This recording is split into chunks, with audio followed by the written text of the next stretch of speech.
Welcome to the regularly scheduled meeting of the Oklahoma City Planning Commission for Thursday, June 13th. If you have a cell phone with you, now is a great time to turn it off or to vibrate or whatever doesn't make noise. If you have, there's an item on the agenda today that you wish to be heard on, you'll find a form like this on the table outside. If you'd fill one out for us and give it to our clerk, that helps us kind of keep our paperwork in order and make sure we call on you to be heard.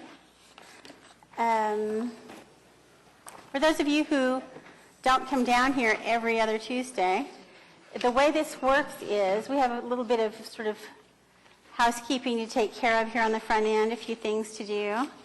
And then at some point we'll get to the part where we do each item individually. And when we get to that part, I'll have the applicant come down, give us their name and address for the record, tell us what it is they're here to request.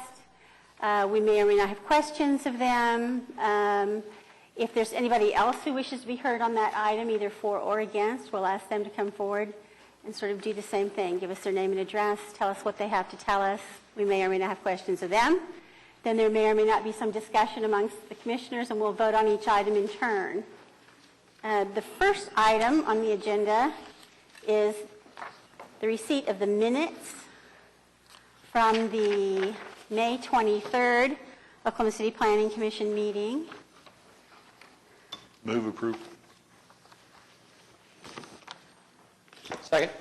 I have a motion and a second to receive the minutes of the May 23rd meeting of the Oklahoma City Planning Commission. Would you cast your votes, please? They are received. We have a number of items on the agenda that have been requested to be continued. Would you read those for us? Yes, we have item 4B28, as that's deferred to July 11th. Item also 4B29, SPUD 1117, also deferred to August 8th.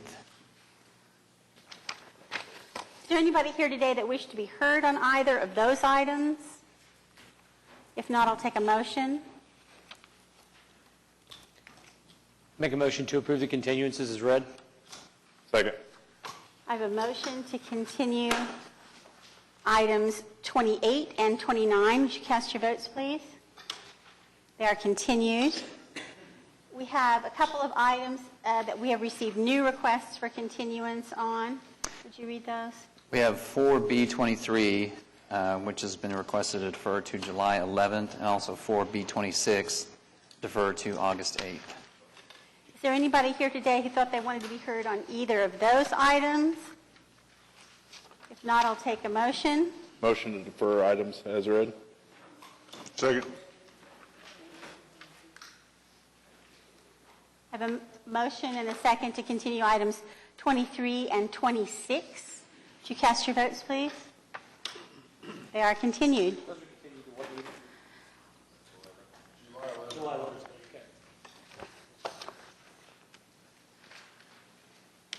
We have a number of items on the agenda that are fairly routine, that we're not aware that there's any protest on, and they are considered likely enough to be voted on as a group. We call it our consent agenda. Would you read those items for me, please? Item number 1 is an application by Moonlight Land Development to close portions of the utility easements in Park Place Heights Phase 1, and that's at Southwest 38th Street and Palisade Lane. The second item is an application by Garrett and Company to close half of the right-of-way for adjacent lots along the Capitol Place subdivision, in the Capitol Place subdivision. Number 3 is an application to close 135 feet of a utility easement in the Manor Hill subdivision. Number 4 is a final plat for Southeast Industrial Storage, and that's at Southeast 89th and west of Southeastern. Number 5, final plat of Casey's General Store at Richardson Farms, and that's at 192nd and west of Pennsylvania Avenue. Number 6, the final plat of Casey's General Store at Southwest 29th and east of South Morgan Road. Number 7, final plat of Castlebrook, and that is South Sarah Road and north of Southwest 29th Street. And finally, number 8 is the final plat of the market at Check Hall, and that is at Check Hall Road, south of West I-40. I understand I have someone signed up to speak on item number 7. Let's take a motion. If there's not anybody else signed up to speak on one of those items, or not anybody else here who would like to be heard on one of those items, I'm inclined to vote on the others, and then we'll come back to you. So the consent agenda excluding item number 7. So moved. Second? I have a motion and a second to approve the consent agenda excluding item number 7. Would you cast your votes, please? Those items are approved. Sir, would you come forward, please?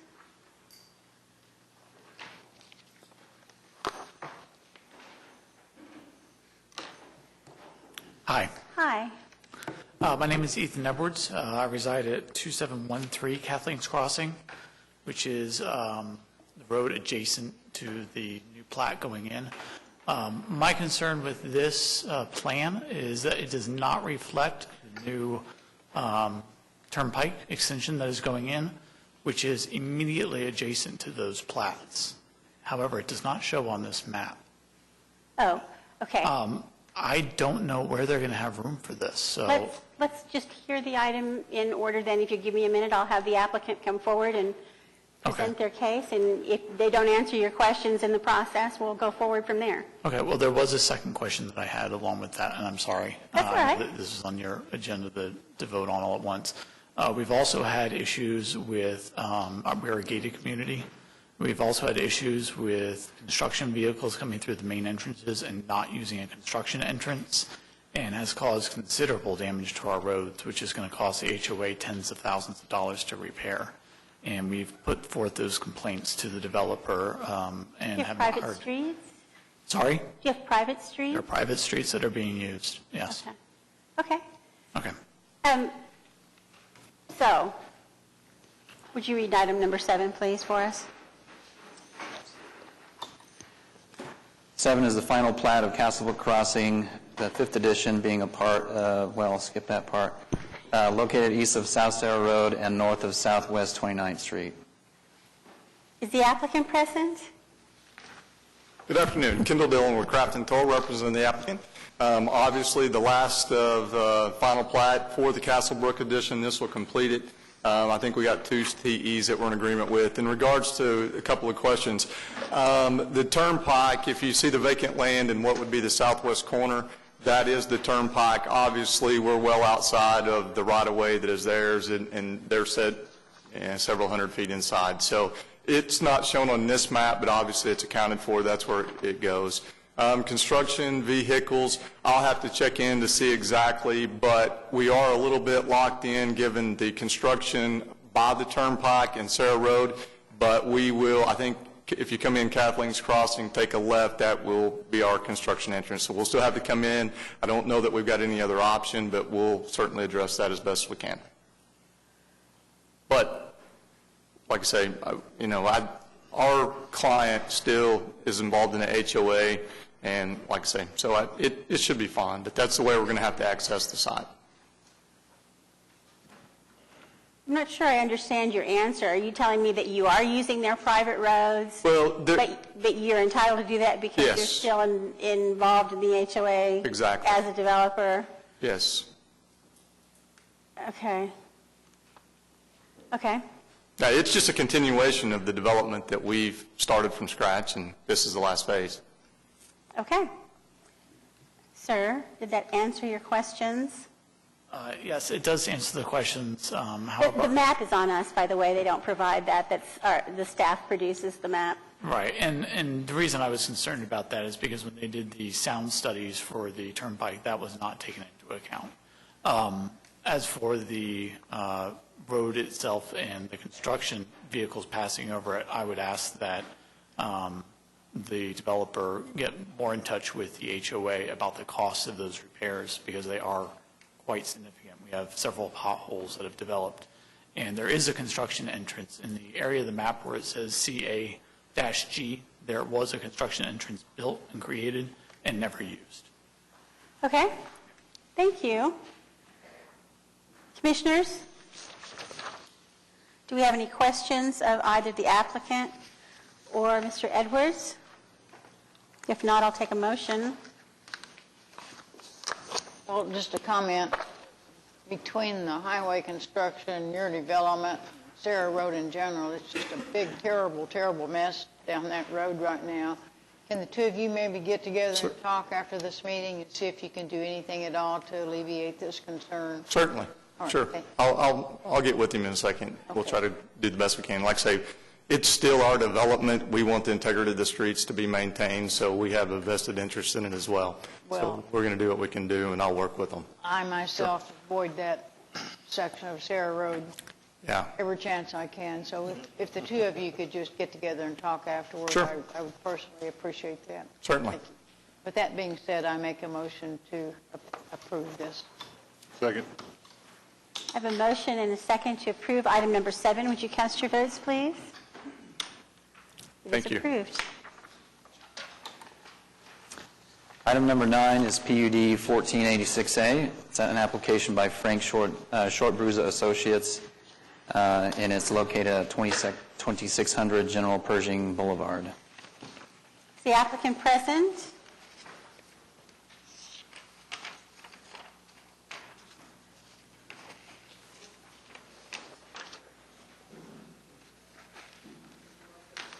Yes, please. Come up, give us your name and address for the record, please, and tell us what it is you're requesting. Frankfurt Short Brugia. I'm Judy Nicholson. The address of Frankfurt Short Brugia is 5801 Broadway Extension. I'm Max Morris, also with Frankfurt Short Bruza, and we are here to, I guess a general description of this is a new elementary school building. The project's going to be phased. In this phase, it will just be the elementary school building and the improvements associated with that. The high school building will be in a future phase. So this is here before us today on a specific plan approval. I think Commissioner Highsmith had some comments, questions. Yeah, I had a few concerns. You know, one of the things that makes it tough for me to really fully review this currently is that I don't get any idea of what those future phases look like, what the planning, at least, for them is. It's tough on a specific plan for me specifically because, you know, we're getting into details. And when I look at a plan like this, you know, I look at what your property boundaries are, and then I look at this, and we've put it, you know, kind of in the middle of the lot. It's hard for me to determine what the thought process was for some of my questions that I'll get to, I guess. Right. But I almost want to ask, you know, to maybe even think about continuing this to get a clearer idea of what the full development looks like, if that exists, is my question. Right. Well, our thought was we didn't want to show that right now, you know, in case they might want to change the plan. We just wanted to show what the improvements were for the current phase. But you're making specific plans right now, Right. that are affected by the potential planning. Right. And so that's my issue, right? Because we're doing things, we're putting physical work on the ground based on an overall plan. So it obviously impacts what we're talking about today, which is why it would be helpful to know what the plan is. The initial PUD shows the high school, middle school that's proposed on the site, and that is not anticipated to change. On the right side on this plan, it shows the track and field that the client is currently endeavoring to get donors to build. But those are both on the initial PUD, not on this plan. Well, I'll get to my main concerns with specifically what we're looking at today. The detention area, it looks like it's probably going to be one of, the character that I'm used to seeing, a sodded, sunken hole, right? And that's probably what we're talking about. And then behind that, we've got our, the majority of our parking and then our building. I'm not here to design on the horseshoe. I'm not going to, tell you how to make these things look. But unfortunately, for me, I want to see engagement to the street. General Pershing doesn't have a lot of character right now. It's hard to look around and say that, you need to do this or that in order to address the street in a way that's good for, how we define our public right-of-way. Because that's what we're all concerned about, is like, what kind of environment are we creating in Oklahoma City? Are we adding to it with this project? Not just what you guys do. Everybody loves schools, love the mission, but our job is kind of to think through what character are we providing along General Pershing. I don't know that having a big detention pond right in the front is ideal for me. So I guess part of my question here is, what are our other options? Have they been explored? Have we thought through different ways to do the detention so that what people aren't presented with at the front end of the project is a big sunken sod area? All of the options were explored when we were designing the high school, middle school, and laying out the plat for them. That detention is part of the original detention.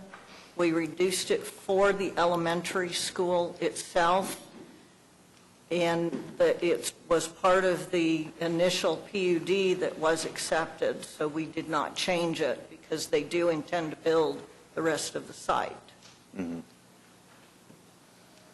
And it's located, the site drains into that creek that runs through the middle of General Pershing Boulevard, and so just the logical place to put the pond would be on the downstream end of the site where it can discharge into the existing creek there.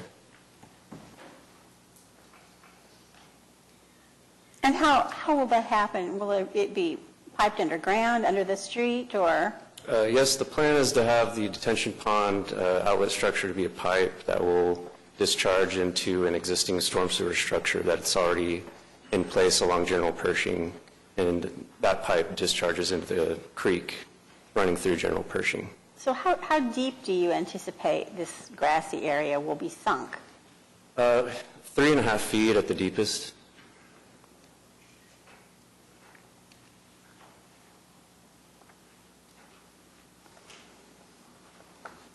It's a significant amount of area for me, and just characteristics of that corridor. I think the most I can ask for here is just enhanced landscape. That's what I want to see. I want to see a commitment to doing better on landscaping out front. These detention ponds don't have to just be sod grass. I'd love to see maybe some further thought put into what we can do with that area to beautify it. I think the public's owed that for putting up with what I would call kind of one of the uglier parts of a building right in the front, the detention pond. We can look at addressing that. Sorry. Okay. We can look at addressing that. Part of the reason that we did that was it could provide an additional play area when it's dry times of the year for the children. It could. We're here to talk about what will happen, and that's why landscaping, if that's installed at the time of construction, then at least we've got some assurances. And we're willing to look at additional landscaping for it. We're also aware that the client is a private entity who relies on donors. Sure. So we are looking at how we're expending their budget. Mm-hmm. So the questions that I have about elementary schools, having spent way too much time myself in carpool lines, have to do with circulation and so forth. How do you anticipate that will occur here? pick up and drop off and so on? Their pickup and drop-off comes through the parking lot at the front. They have buses, only a couple of them that are the smaller vans that will come down the drive. We have a one-way drive so that they will come in on one direction and come out in the other direction. So it will circulate all the way around the The school? buses will circulate all the way around the school and drop off at the south end. The parents will come in and queue in the parking lot.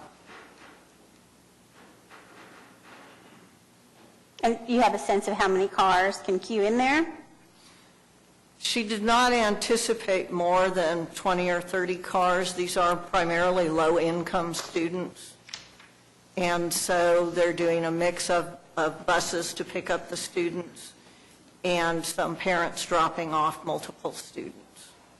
So you think that the queuing area will accommodate 20 to 30 cars? It could, yes. And they can queue around the building if they need to.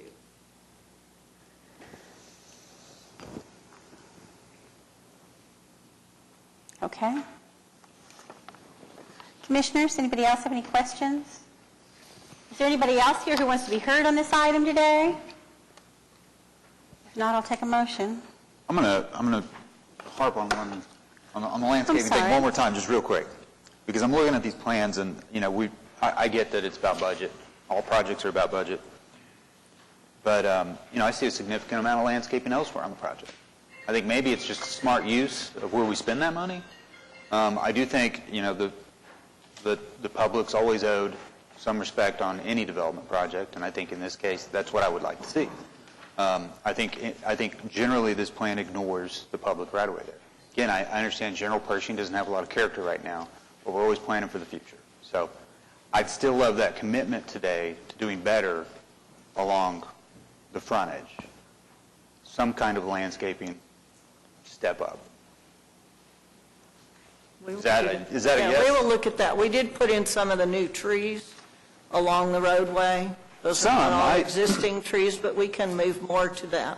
I count a few. Typically, Yeah. I would think that, I would actually think that the city, I'm surprised staff didn't have maybe a comment on this, or maybe I missed it, because that does not look like what I'm used to seeing for our street tree requirement. I'm used to the requirements along the frontage being more. So that's part of my concern here, is I just want to see more dedication. We can I don't move think that's some a of big them, ask. we can move more up to that area. Okay. I'll consider that a commitment. Okay. All right. Thank you. Okay. I'd share Chairwoman Power's concern about the queuing.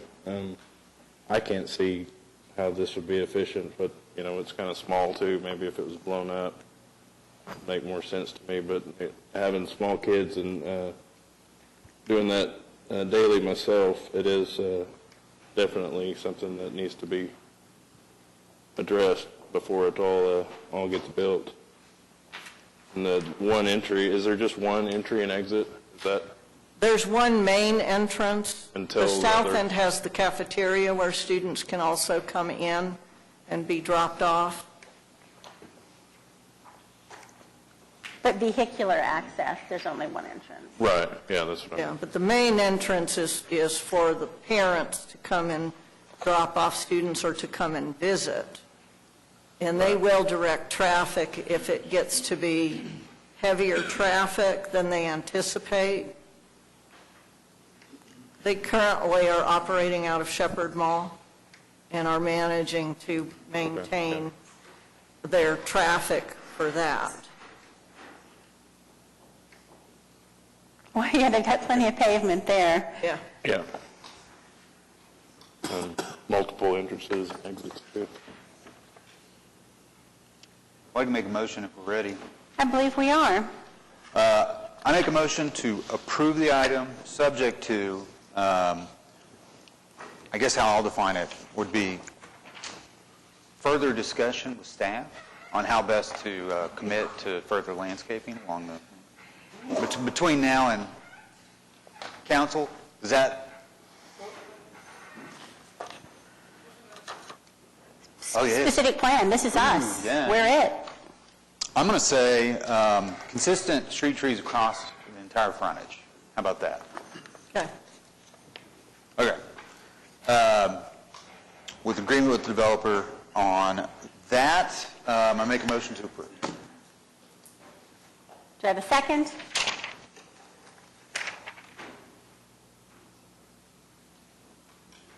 Second. I have a motion.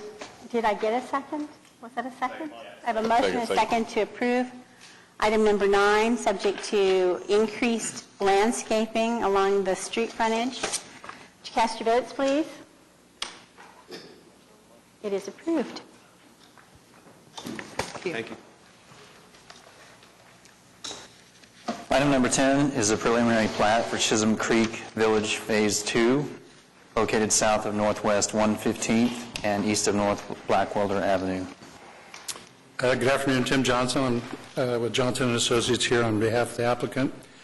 As stated, this is a preliminary plat. This is it's our second preliminary plat in the area. We've been working with a particular developer that has bought us several of these vacant lots over time, and we're putting them together to create new plats, and we will be coming through with some old alley vacations as part of the final plat. There are 4 TEs. We agree with all of them. Just out of curiosity, what's the current process for that on a plat? Do you have to actually vacate the plat itself, or are you just replatting? We're replatting, and we've been requested by staff to submit for vacation of the alleys that had utilities, or I'm sorry, the alleys that don't have utilities in them. It's a simple vacation action at district court. Okay. So I'm a little unclear about, when you go out and look at this, there's not, Northwest 115th is barely a street. And there's not really any visible access to this site certainly not from the north. How do you actually think, is it that it won't get developed until that street gets improved, or are you thinking that your access will be primarily from these other streets, which also don't actually connect, but... So as part of the final plat and the plans that will be submitted with that, we'll be continuing the street grid in there, and so most of our access will come off of University, and we'll complete Morton Drive. And so there'll be a connection between Blackwelder, McKinley, Brower. So it'll take that grid and continue it north. Okay. All right. It's a little hard to envision at the moment, but is there anybody else here today that wanted to be heard on this item? I don't have any. Yes, I do have somebody signed up. First of all, let me ask, do we have any questions of Mr. Johnson while he's at the podium? If not, Mike, and I'll just take a guess, is it Jadoon?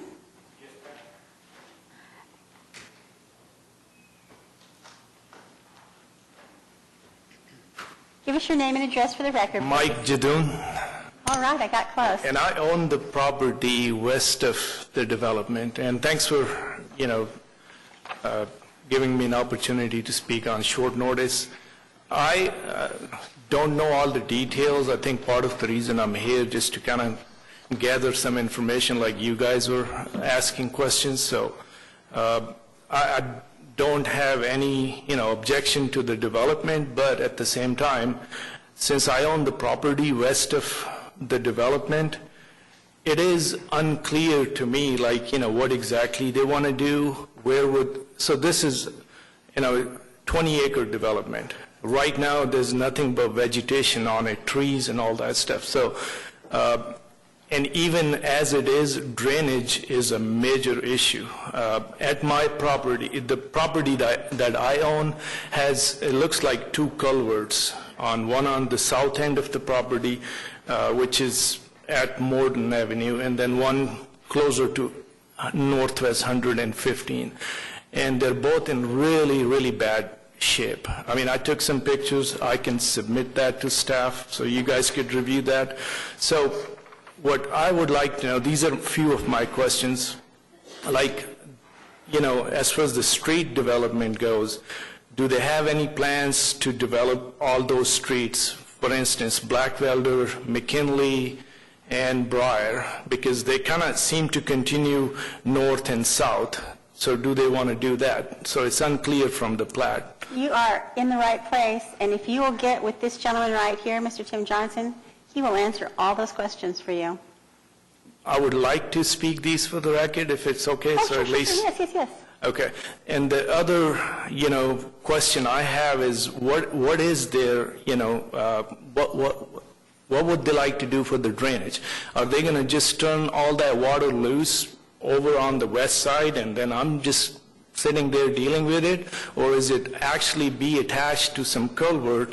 And if it is, are they going to make any improvements? And since that falls right on my property, what is it I could do? Since they're the one developing it, I mean, do I have to give up on my property and all that stuff? So those are the few questions. The one thing I can tell you about that is they are not permitted to develop their property in a way that will increase the flow of water from their property to yours. They're not allowed to push it off onto you. Specifically how that will occur, it sounds like they do intend to extend the streets, but seriously, Mr. Johnson can answer all that stuff. Perfect. Well, and we appreciate you coming down. Well, thank you. We really do. And I'll get with Mr. Johnson. Thank you. Just to briefly answer, so our first phase was south of where you see the subject dashed line there, and there was an old beat-up detention pond that we're rebuilding the outlet structure. It goes into the same little tributary that goes off west to this gentleman's property. So as part of this plat, there will be similar detention pond on the far west side that will regulate, just as you said, the flow to not increase the runoff as it leaves. So that'll be shown in our final plans. I'll be sure that we get in touch with them before you see the final plat. Okay, great. Thank you. Commissioners, do we have any comments, questions? If not, I'll take a motion. Make a motion to approve the preliminary plat for C7073. Second.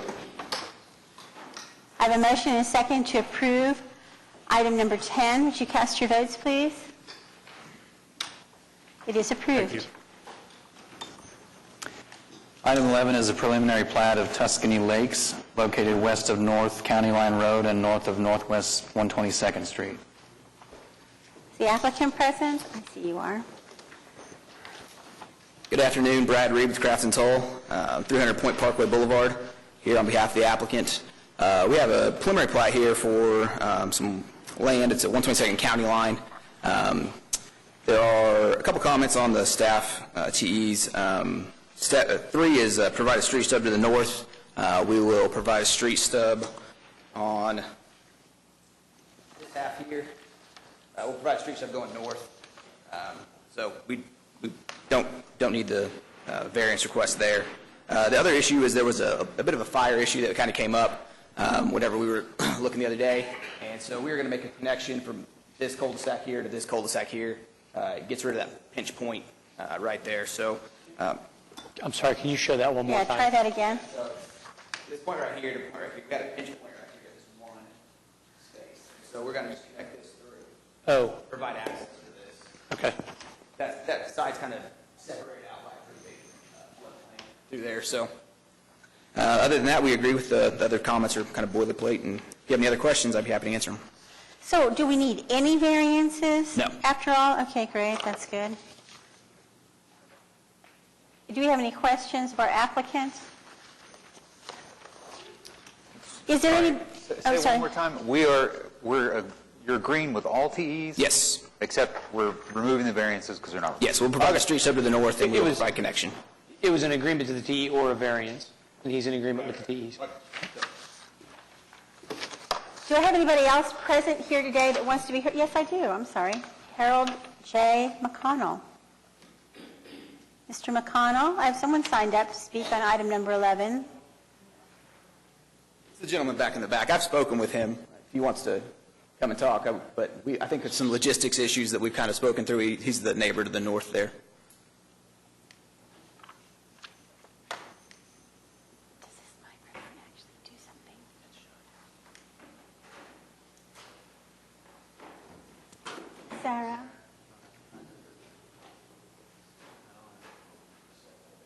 Oh, he's coming.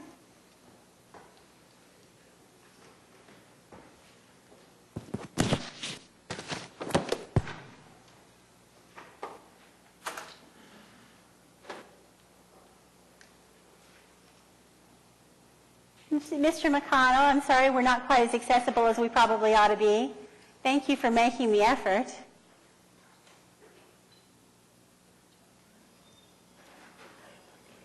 Wow, I am so impressed.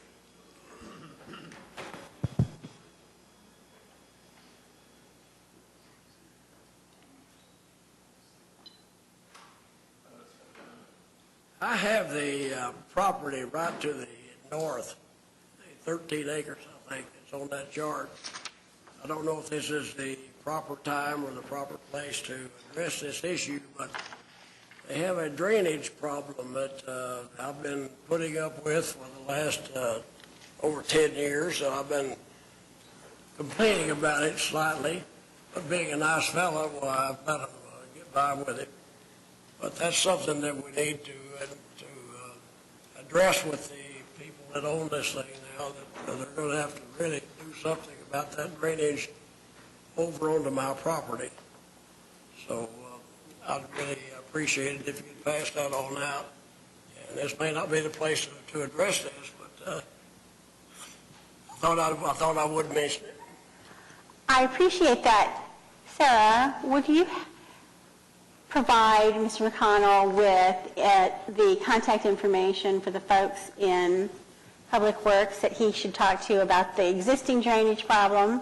And then I would tell you, as I told the gentleman before you, when they develop this property, they're not permitted to do that in a way that in any way increases or makes worse the drainage problem you already have. But let's see if we can't get you in touch with staff and do something about the drainage problem you already have. That's about all I had. Well, thank you. Thank you for coming.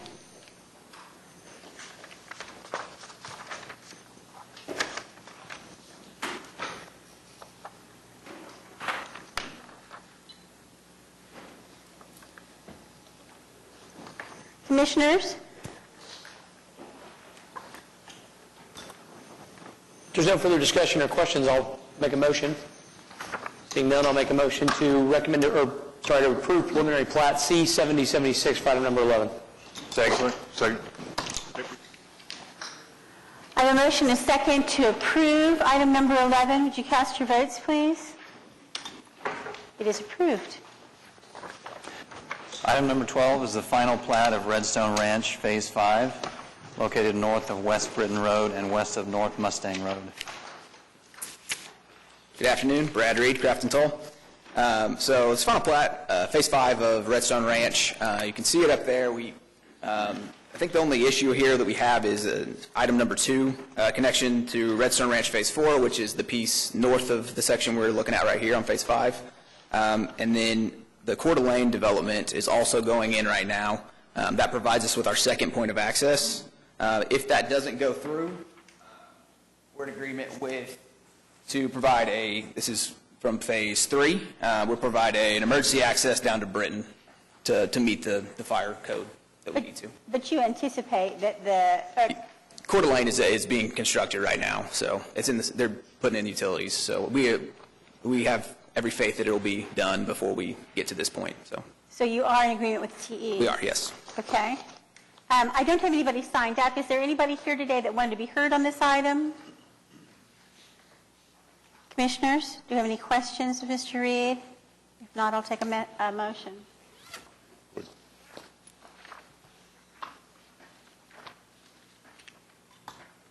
I'll make a motion to approve the item.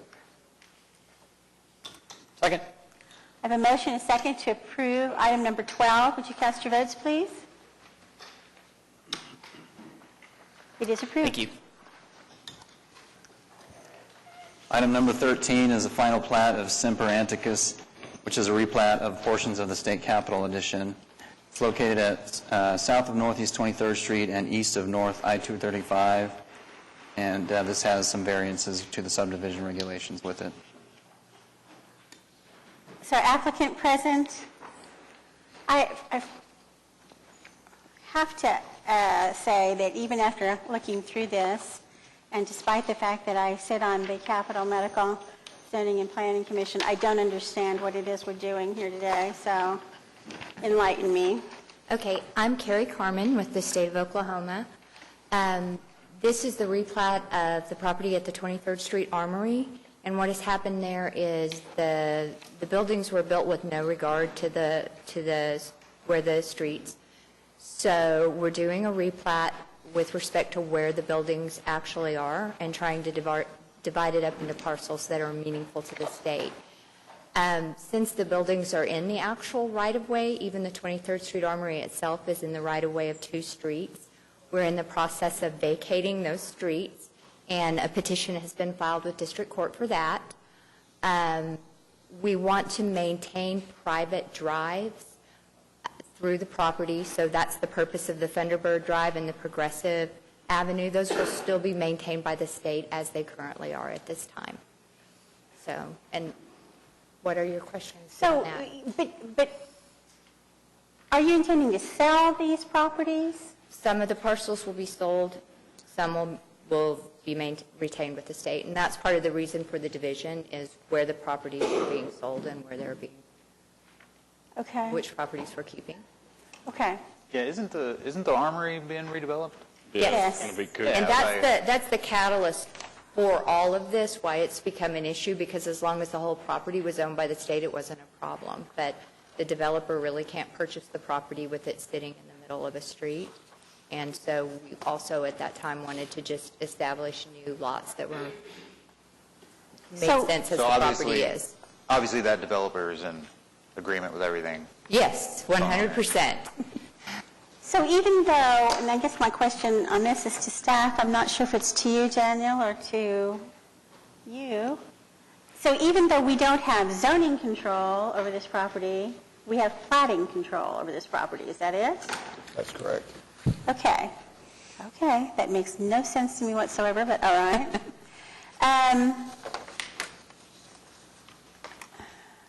I guess the other question, I maybe should have asked for some input about this. The other question really that's of some concern is this thing about renaming the streets that are actually driveways and whether we're going to do that. And this, again, is something that falls to us for some reason, even though we have no zoning authority over the property. We typically don't do that. This used to be a really big deal. I'm not sure it's such a big deal anymore, and so that's why I was saying we probably should have asked for some input from staff about, before there were GPSs and before all the emergency systems were all electronic, the naming of streets and north and south and numbering and naming and all of that was a really big deal, and they used to object pretty vociferously to us messing with that. I don't know whether they still have that. Do you? My understanding is it still is a policy. It's a little odd because it's private streets. It was our you have something understanding that we could not retain the names of the streets as they were when we started this process because we vacated the streets and the Because they're not streets anymore. Exactly. So we see. vacated them. So if we can't leave it 22nd Street, we would not want to give it another numerical street name because that would be confusing for people with wayfinding. And we felt that this would be easier than that. Okay. Thoughts? Well, I was just going to say that I'm Jared Martin, Development Services. So as it sits right now, there are names out there. They are vacating those. If they get the variance to name their private drives, they could retain those names if they want or choose different names. If you approve the plat as is, they will just be private drives, so they won't have any names on them at all, not the existing names or the new names. So they're requesting the variance to allow them to then name them. In the subdivision regulations, it does say that we prefer east-west streets to be numbered and not named. Do we have any kind of policy with respect to private driveways? Right. I mean, normally a private driveway wouldn't be named at all or numbered. And so they're just requesting to be able to do that. on these. There won't be any addresses, off of those streets or private drives in this case. So other than having signs up, private street signs, to help people find their way around, they won't really have any other function other than a directional. Aesthetic. Right. So what is it that you intend to do if we grant you your variances and you're able to do whatever you want? Well, then we'll put up signage with the streets with those names, which it's my understanding we can do anyway. We just wanted to include them in the plat. To keep them as they are now? Yes, they will be as they are now. There will be modifications to make them safer for the new use, but yes, the streets will be located where they currently are. No, I'm not asking you what they'll be located. I'm asking you what they'll be named. Oh, There'll be different names. yeah, the names that we had chosen with the understanding that we couldn't keep the current names was Thunderbird Lane, which would be named after the National Guard division that was stationed there, and then Progress Avenue coming down the other side. Does that create any issue for police, fire, emergency vehicles, that sort of thing? No, it shouldn't cause any problems with that. I mean, if they weren't named, then it would look more like a commercial shopping center, just an entryway. Now that it'll just have a name, it'll add to the ability for them to find it. Currently, it's hard for me to show. Currently, one of them is Central Avenue. It doesn't actually connect with 23rd Street, I don't believe, because of that clover leaf for Lincoln Boulevard. And then the other part that's right next to the Armory is currently, I believe, Walnut, and it actually, the north-south and the east-west portion of that L there is named Walnut currently. And so are we going to permit them, if that's even quite the right way to think of that, to name these now driveways something that says street or avenue or, lane is a little bit more, So yes, the answer would be yes. We had a duplex development over off Coltrane, I believe. They did the same thing this year. Because of the site constraints, they couldn't do a full 50-foot of right-of-way. So they had 30-foot private access drives, and they got a variance to be able to name and number those drives in that subdivision. And they, in our mapping system, show up as any other street would. They show up as a private street. Okay. So these would do the same thing. Okay, so I don't need to be worried about this, is what you're telling me. Right. Okay. And there is, and the reason I guess I'm asking, there is some concern. My mother happens to live on what is actually a driveway, but you'd believe it was a street, 7 days out of the week. So even though her address is not, it's off to the edge of the driveway down there. It's off of Mustang Road, as a matter of fact. But the expectation is that, well, this is a street and it happens to be a cul-de-sac, but it's not really what you'd think of as sort of serving notice to people who buy homes along it, that, you're going to have to maintain this. So I will leave that to you to work out with your purchasers. Is there anybody else here today who wants to be heard on this item? Yes, I do have people. Sorry.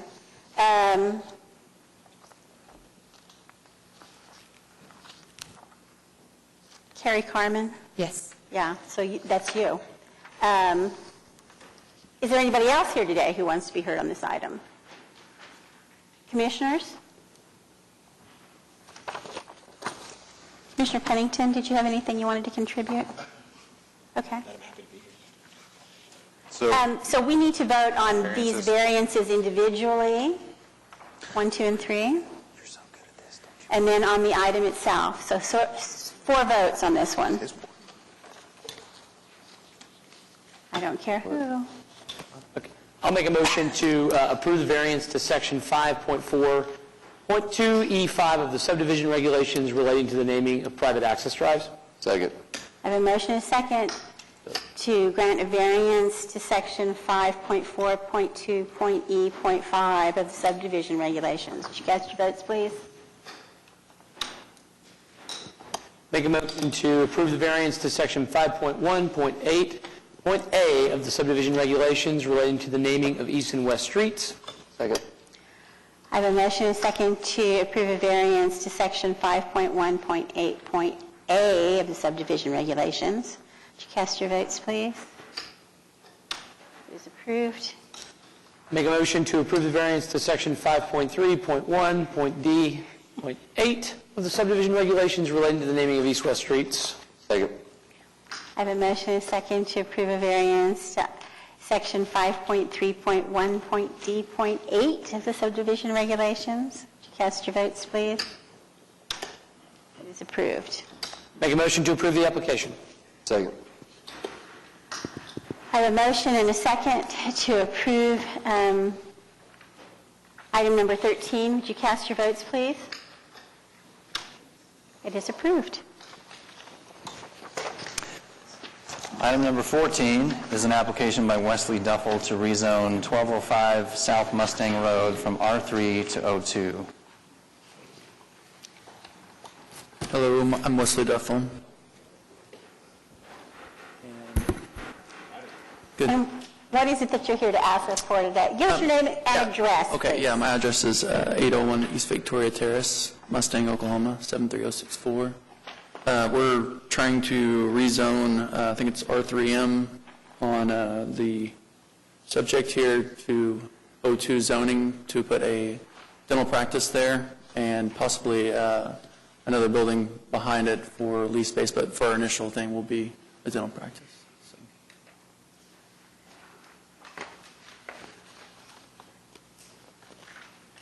Commissioners, do we have any questions of our applicant? Is there anybody, I'm sorry? What is the nature of the business you have planned? A dental office. Dental office? Yeah.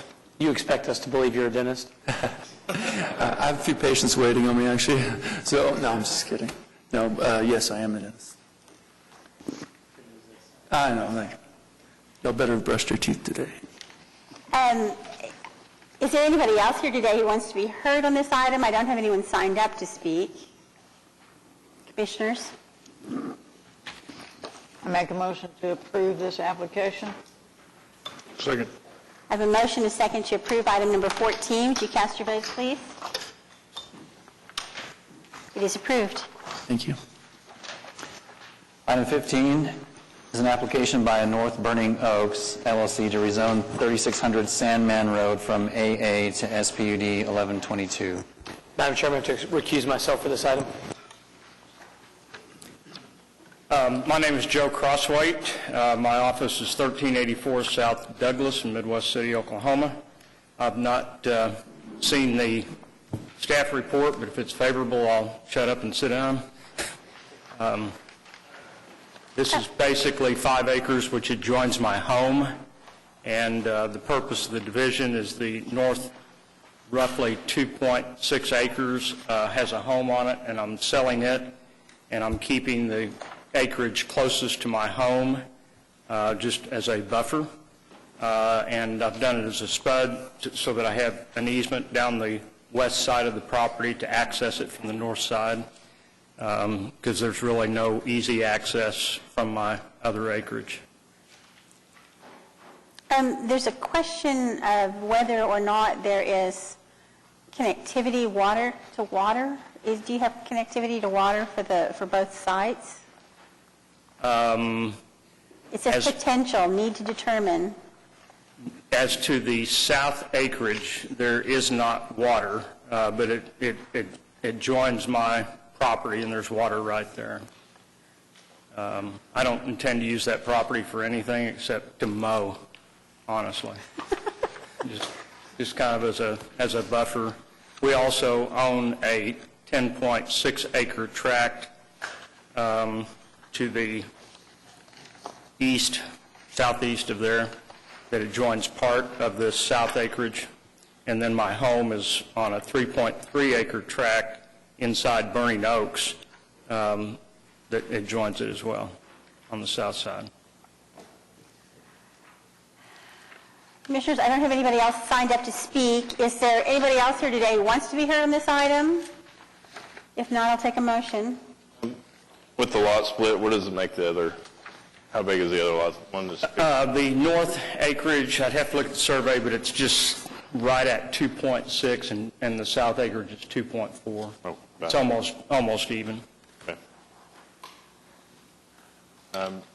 If no more discussion, I will move for approval of SPUD 1122. Second. I have a motion and second to approve item number 15. Would you cast your votes, please? It is approved. Thank you. May I be excused? Thank you. You may. Item 16 is an application by Jennifer Lee to rezone 2029 Northwest 36th Street from R1 to SPUD 1124. Good afternoon, David Box, 522 Colcord Drive, here on behalf of the applicant. This is an SPUD that would convert what was historically 2 lots into 3 attached townhomes. If you are familiar with the area, it's kind of an area in transition. To the west of this site is an auto repair, to the south is a retail strip center, and then you have some apartments north in that SPUD 883 that's on your, that was on the map before you, that is actually in their second phase of development. One of the concerns that was raised by 2 separate commissioners in my conversations with them was when you look at the site plan, and Ms. Lincoln, there it is, if you look at the site plan, the piece on the right side of the exhibit, the concern was it looks like a tremendous amount of concrete and paving out front, so the question was asked, could we find a way to break that up? So I have handed out a new exhibit that reflects our intent to break that up with 2 separate cutouts of the concrete to allow for landscaping with trees. There are 2 TEs, both of which we agreed to. Commissioner Powers did ask that we add landscaping to the east side as well, so we agreed to that, so we can add that as a TE.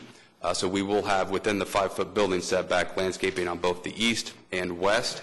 So with that, it's our hope that this is an SPUD that would provide for a compatible development with the surrounding area and break up some of the concerns that were raised by at least 2 commission members. So as it relates to the site plan, we can use this to revise the site plan, or we can add a TE that the front paving will be done in a manner consistent with the site plan that I just handed out. Be happy to answer any questions. Is the developer here? Yes. I have no specific questions. I just wondered if they were in the room.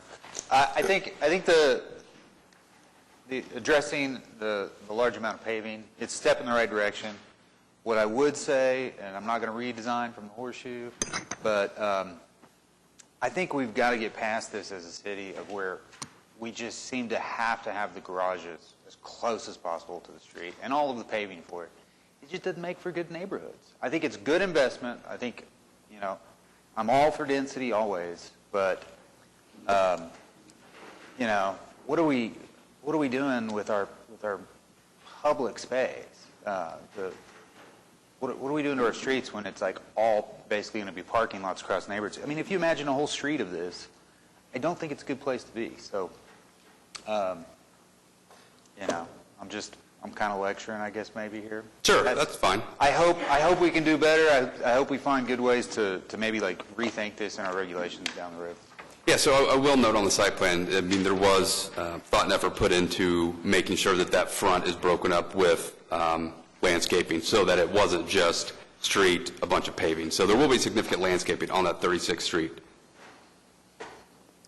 I agree with your comments about that. I think there are trade-offs for doing infill development like this, you know, that, I mean, we talked about the possibility of turning the whole thing sideways.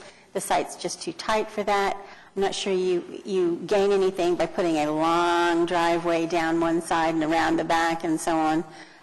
Visually, it may not be the best presentation to the street, but given the constraints of the site and the development, you know, that's being proposed here, I think this is a good trade-off. So. I don't have anybody else signed up to speak. Is there anybody else here who wants to be heard on this item today? If not, I'll take a motion. I'll make the motion. We'll make sure I may have missed it. You're okay with the 2 TEs? Yes. And so then that plus the TE that the front paving will be consistent with the site plan as presented? I'll make a motion with that. Thank you. Thank you. Second. I have a motion and a second to approve item number 16 with the additional TE, that the landscaping will be consistent with the amended site plan that's been submitted. Would you cast your votes, please? It is approved. Item 17 is an application by Piedmont RE Holdings to rezone 12,000 Northwest Expressway from AA to SPUD 1125. Once again, David Box, 522 Colcord Drive, again on behalf of the development. This is an SPUD that would allow for commercial development on Northwest Expressway out by Piedmont Road. This is an area, if you drive this, that you've seen several developments pop up here recently, office, commercial type developments as you are along the Northwest Highway. So we have worked with this SPUD to provide the uses that we believe to be not only appropriate for the site, but compatible with the surrounding development. There are no technical evaluations contained within the staff report. We would ask for your approval and happy to answer any questions. Commissioners, do we have any questions of Mr. Box? Yeah, I have a couple of questions. One of traffic management's comments was driveway separation does not meet the 250 feet. Have you guys taken a look at that? Yeah, we can take a look, and I mean, we have to have an access point, but we can take a look and move it where it needs to be. Okay. And then also, doesn't show up on the site plan, but there is a light, I believe, at the on Northwest Expressway at the next drive to the east. And I believe they have a decel lane. On Colony Point Boulevard? Yeah. So that new development does not show up in that aerial. But was there any research into whether there's a possibility to use that as an entrance with the shared use agreement or with the medical facility? Sure. So we have reached out to their folks. We're willing to certainly provide cross-access because their site is already in the process of being developed and much further along. It's going to take them agreeing with us. We're willing to do that and in the process of working with their development team to see if that can happen. Okay.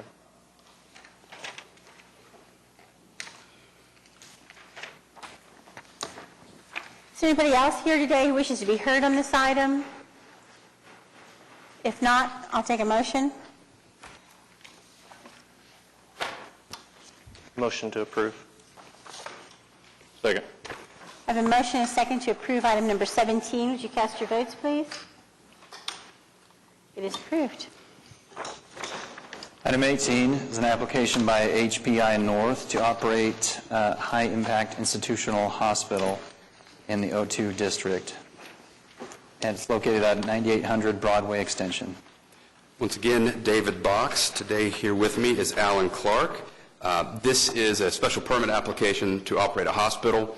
Pursuant to the zoning code, the hospital is a use contemplated under the current zoning, however, it requires review by Planning Commission, ultimately City Council, in the form of a special permit. For this application, we have submitted a fairly detailed program description. It encompasses 8 pages. They detail the types of operations and uses and all things relevant to their hospital use. Certainly there's a hospital just south of us, so we believe the use to be consistent, compatible with this stretch of Broadway Extension that has seen a significant development of medical uses here in the last decade. So with that, there are no technical evaluations. We'd be happy to answer any questions you might have, and we'd ask for your approval. Commissioners, do we have any questions of Mr. Box? I don't have anyone signed up to speak. Is there anyone present who wishes to be heard? If not, I'll take a motion. I move approval of item 18. Second. I have a motion and a second to approve item number 18. Would you cast your votes, please? It is approved. Thank you.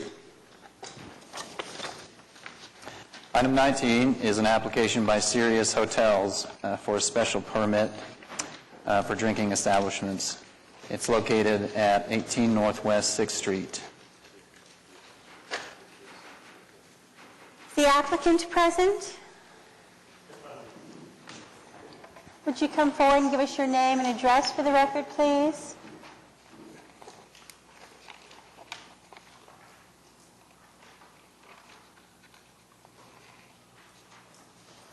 My name is Ronald Smith. I'm an architect and architectural engineer working for Mays and Associates Architects, representing the hotel developer.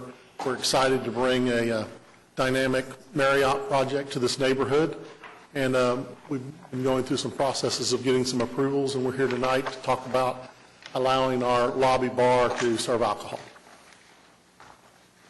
There's a second bar, isn't there, on the 4th floor? Do I remember that correctly? There's only one bar. It's on the 4th floor. The building is basically 3 levels of parking garage. We'll have a jump lobby that takes you from the street to the lobby on the 4th floor. We're going to have a nice view of Broadway and such from there. The Heartland building's being built next door. And we'll have a small outdoor patio off of the bar area that's about 370 square feet. So wait, what's on the first floor? The first floor is basically parking lot. We have what we call a jump lobby, where we've got some features on the corner, and then you come into a jump lobby that takes you to the 4th floor, and then our hotel lobby is on the 4th floor. Unfortunately, even though there's parking lots around us, they're not willing to sell us the spots. But I mean, we could have active lobby space on the first floor and parking on the 4th. That was actually designed originally, and the economics were looked at it, and we had to go to an alternate design to make the project feasible.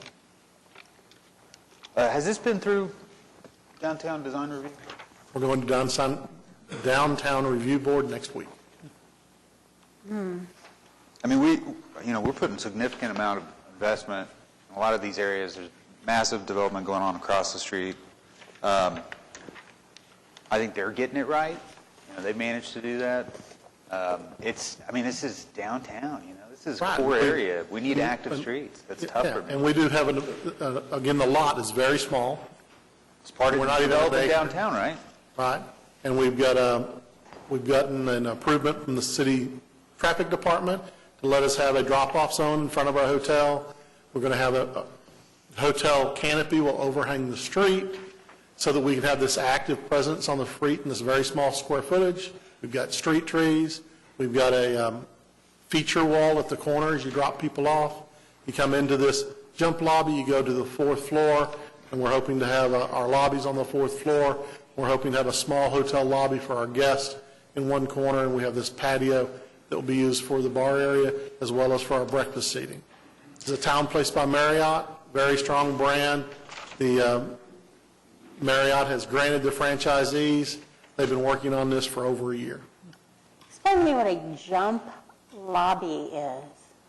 A jump lobby is basically like what you see in New York, where you'll come in on the street level, where you valet your car perhaps. You go to an elevator to the 4th floor, where you get off, and right in front of you is the hotel reception desk to greet you. But the Downtown Review Board will be looking at our window treatment, and this is actually the second design of this location. We've got something now that is much more amenable to the character of the area so that we can get this approved through Downtown Review Board hopefully next week. And I think DDRC will have something to say about it, but we're here to discuss a special permit for alcohol, right? And that's it. I mean, sure. Everything else. Sure. But I think this is our opportunity as a commission as well to try to help other boards get this right. All right, and DDRC will recommend to us, and it comes back to us, and then we'll look at it then, right? I don't think so. Okay. I don't think the design of the building will come back to us. Yeah, I don't know if we're going to get another chance to speak on this. It wasn't apparent to me that this was all going to be parking on the first floor, and that's a huge bonus. We have 3 levels of parking designed into the structure, and then the hotel rooms are on the 4 levels above that. Very downtown, heavy urban design. I would argue against that statement. I mean, downtown to me is active first floor. People on the street, things happening. And again, tonight you're putting it all up in the air, and we're going to have cars. We're basically doing a parking lot on the first floor. Right. And basically, we're here today to ask for the rights to put a bar in the lobby versus not putting a bar in the lobby. Yeah, I'm kind of tying that to something else, though. I know, but I mean, that's tough for me. I'm hearing the brand standard is not to have a bar in the lobby. We're trying to do enhancements to make this better than the brand standard. Commissioner Heiss's point well taken, and I hope that Downtown Design Review will take a look at this design, and it is not something we will see again as a result of that being within their purview. I think, as Commissioner Privet pointed out, we're here to talk about the alcohol. I don't think there's any question that a hotel lobby is an appropriate place for an alcohol permit, given the other things that have come through. I mean, points taken. Hopefully they'll watch the video, but let's vote. Yeah. I would like maybe something specific on the recommendation to Downtown Design Review that this sucks. So that's my comment. Thank you. That did not sound like a motion. I don't have anybody else signed up to speak on this item. Is there anybody else here who wanted to be heard on this item today? If not, I'll entertain a motion. I move approval of item 19. Second.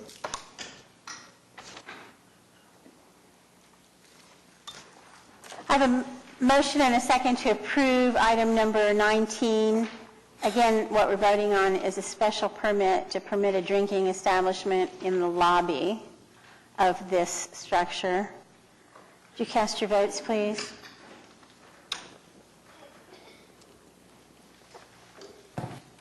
Appreciate your support. We look forward to bringing another great Marriott to town. Commissioner Cravens, you're not voting? Oh, I'm sorry. My apologies. I must have took too quick. Commissioner Clare, you're not voting. Is that correct? Oh, okay. All right. Sorry about that. Okay. It is approved. Thank you.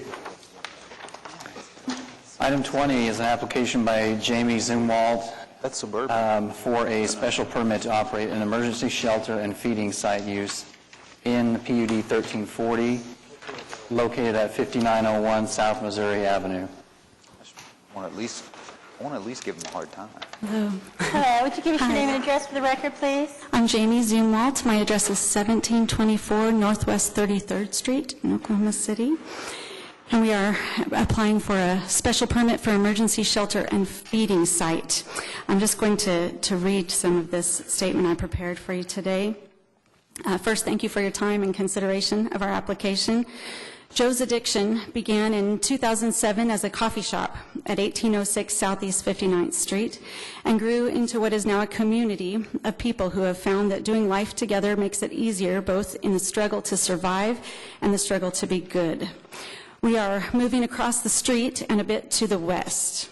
We want to acknowledge and recognize the concerns of the two protests that have been submitted. Regarding the town of Valley Brook's protest, we are in full agreement with their condition that we do not allow tents to be set up on the property. In our history in Valley Brook, there were two occasions on our former property when a man set up his tent in the backyard. When we discovered it there, we immediately required him to take it down. Setting up tents is not any of our intention for use on this property, and we will not allow tents to be placed there. Regarding the protest from Ouachita Valley Enterprises, I contacted Mr. Dawson, their attorney, and asked if there are any ways that we can mitigate their concerns.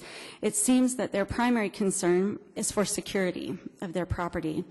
Their letter cites reports that indicate a sharp increase of crime occurring with the start of a new shelter.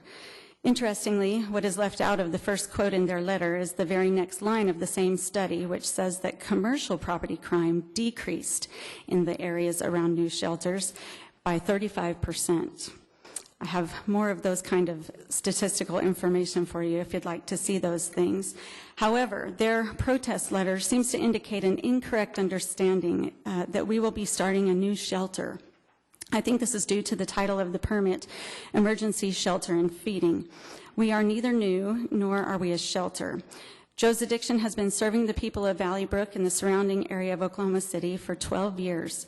We've been located in the middle of the row of strip clubs directly across the street from Ouachita's Pipe Yard for 12 years, doing the very thing that we're planning to do in this new location. Nothing will be changing. Our goal today is to gain your approval just to feed people, both people who are housed and living in this low-income area and people who are living outside on the street. The average income in the neighborhood surrounding this location is $11,000 a year. and this area of Oklahoma City has been deemed a food desert. Many of the residents are unable to afford enough food to feed their families and do not have transportation to grocery stores that are miles away. For the last 12 years, we have been sharing food with our neighbors, welcoming families like the single mama named Jewel and her 5 children who have been eating lunch with us since school let out for the summer. Elderly disabled people like a woman named Kat, who not only are in need of meals, but also in need of friendship and company to eat with them, as well as homeless women and men who are we are not only providing meals for, but are encouraging them and supporting them through AA and NA meetings, connections to mental health resources, and housing opportunities. Incidentally, the man who did set up a tent in the yard at our old location is now housed and paying his own bills because of the help that we provided through peer support at Joe's Addiction. As you probably know, this part of Oklahoma City, or Valley Brook, where we are located, suffers not only from poverty, but criminal gang activity, meth addiction, higher rates of mental illness, as well as being known for the sex industry that lines Southeast 59th Street. We did not bring these problems to this part of the city. They were already there. Joe's Addiction is a part of the solution. Our AA and NA meetings provide support for addicts who are struggling to stay clean in an environment where methamphetamine is available in large and cheap quantities. Our pastoral and peer support provides encouragement for those who struggle with mental illness to access the already existing mental health services provided in our city.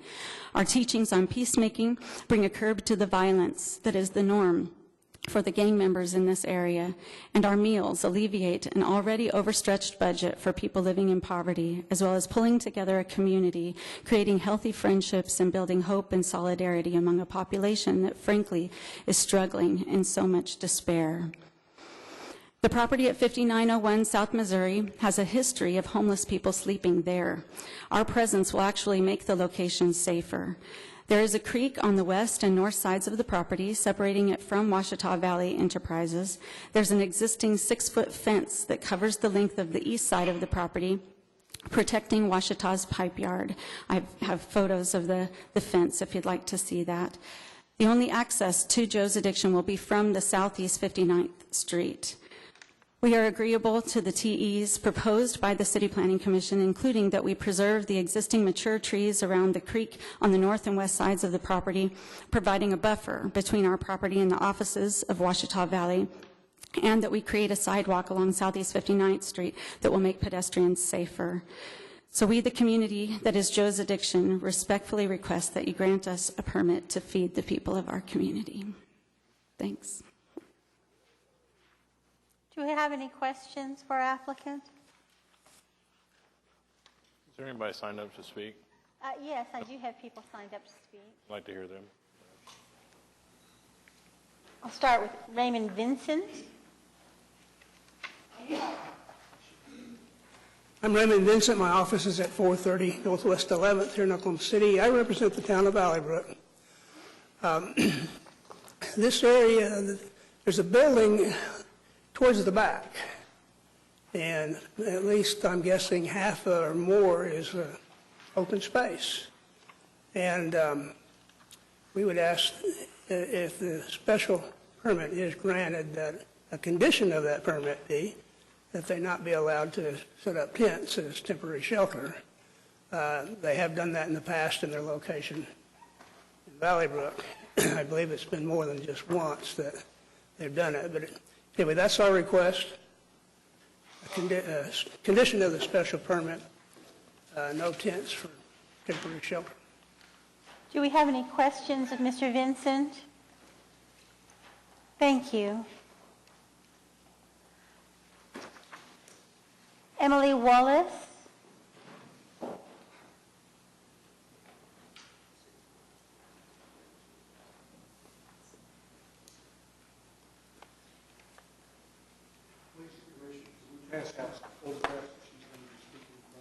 Certainly. Good afternoon. My name is Emily Wallace, and I am with Ouachita Valley Enterprises Incorporated, 1705 Southeast 59th Street in Oklahoma City. I have been working in the oil and gas industry since 2002, and I have been working for Ouachita Valley since 2008. The exhibits that we're passing around are just simple photographs that I want to go over with you just to make you more familiar with the site. Washita Valley is a family-owned and operated business. We're an oil field service company.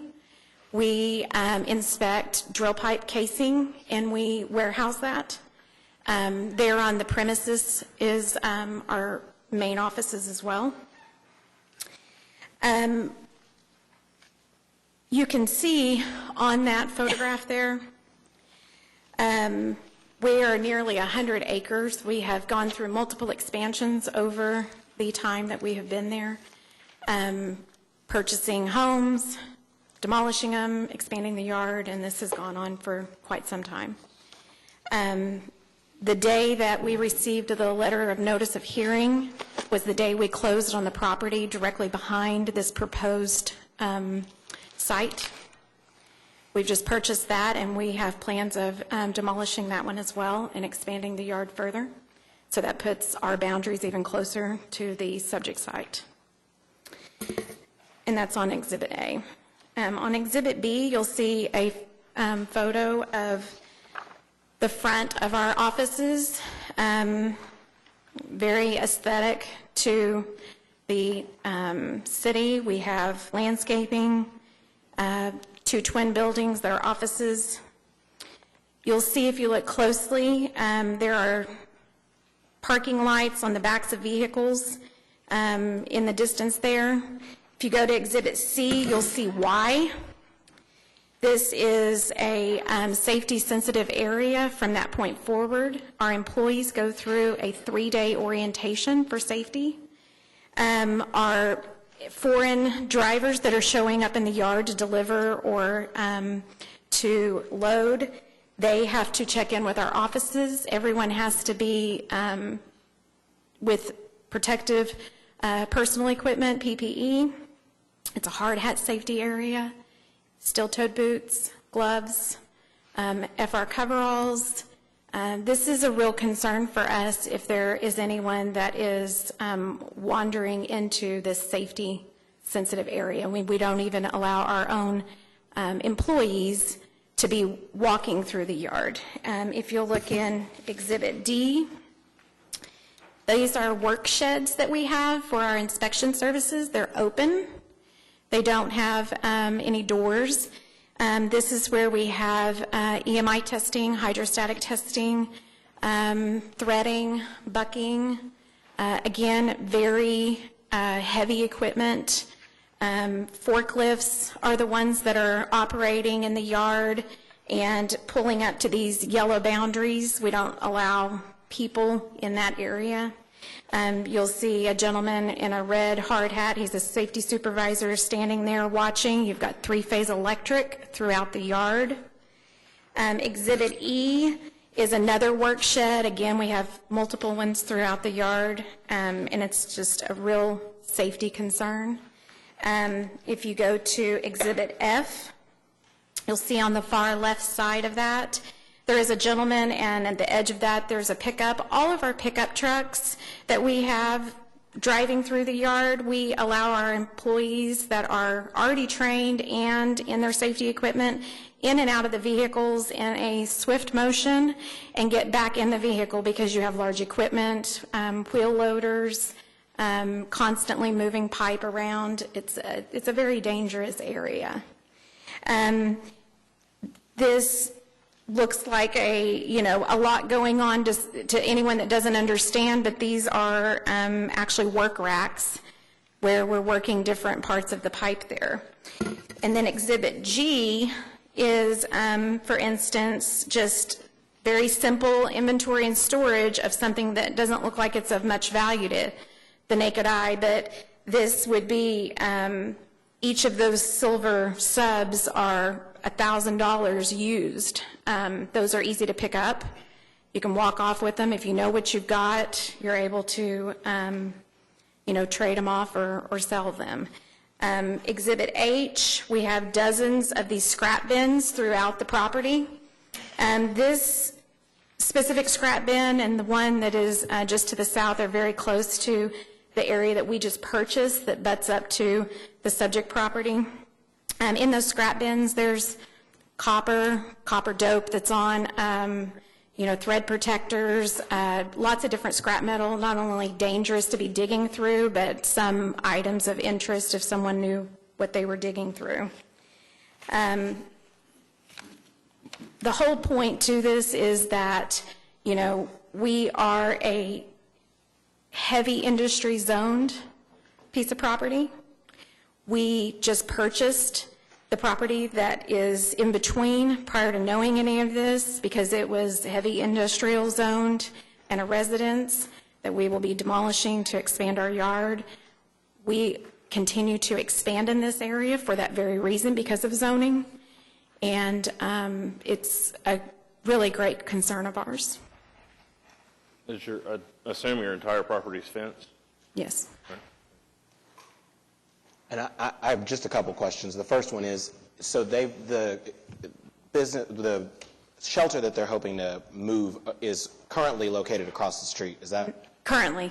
It's currently across the street. Have you all had any issues with people coming to your property that are currently receiving services at their existing facility? I mean, you don't know where they generate from because of the type of neighborhood that it is, but we, see them on the side of the road and they'll walk in the front. Having them just walk into the yard, not on a regular basis.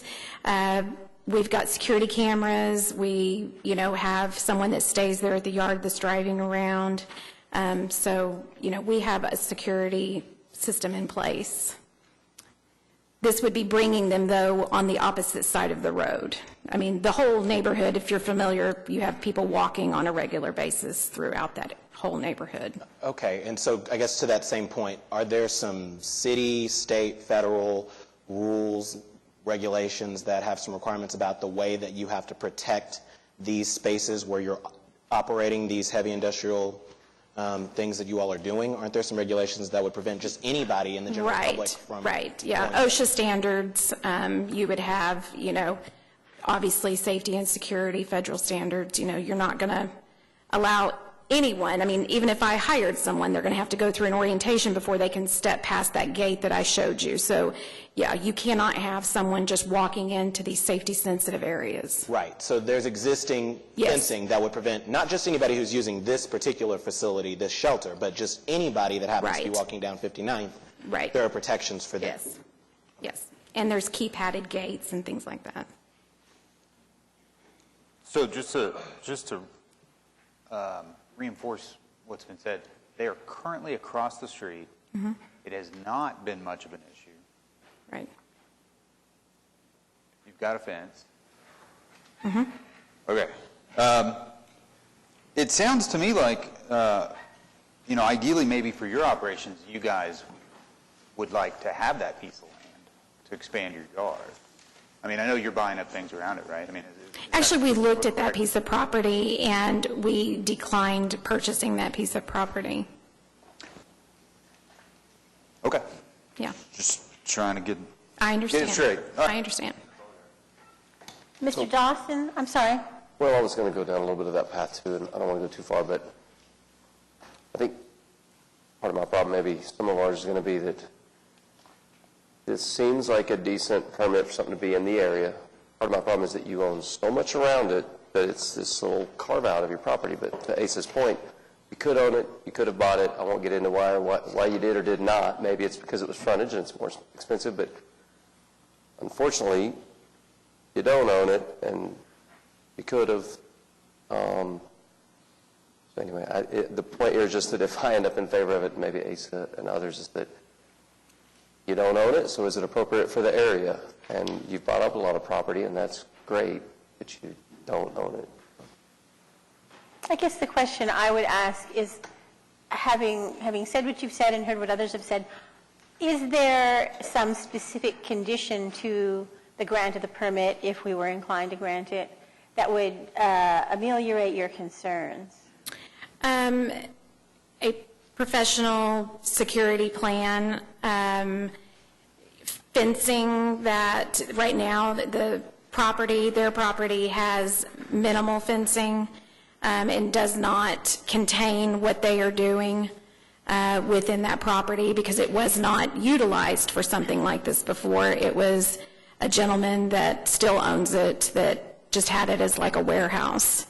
And, I mean, there wasn't any activities going on there. But you have fencing around your property? We do. Okay. Okay. Mr. Dawson?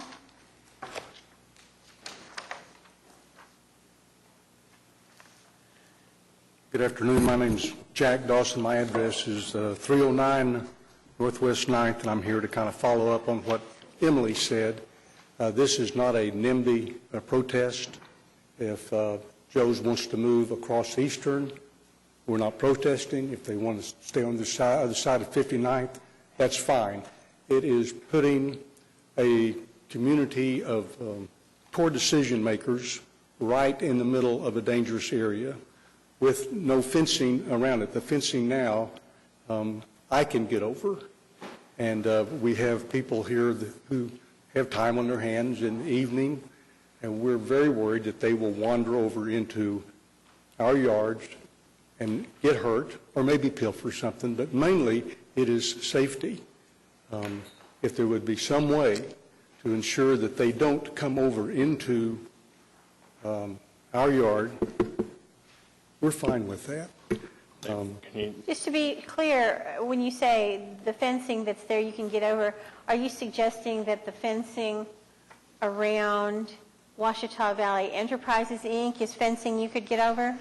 You know, you could probably get over that, but you don't have this community of people right there.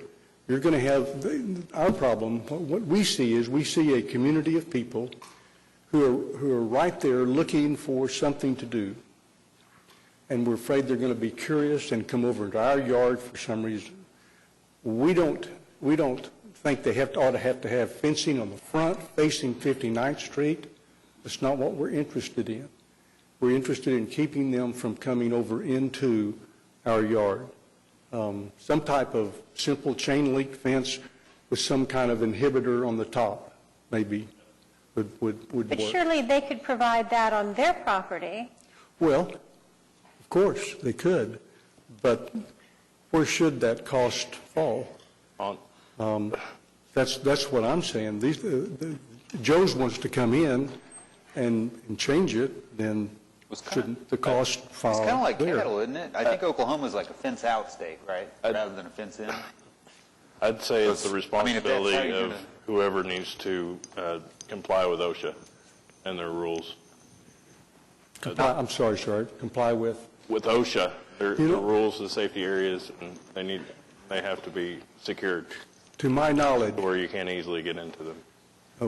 We are not required by any rule or regulation to fence it off. We don't have to put another fence in to comply with OSHA.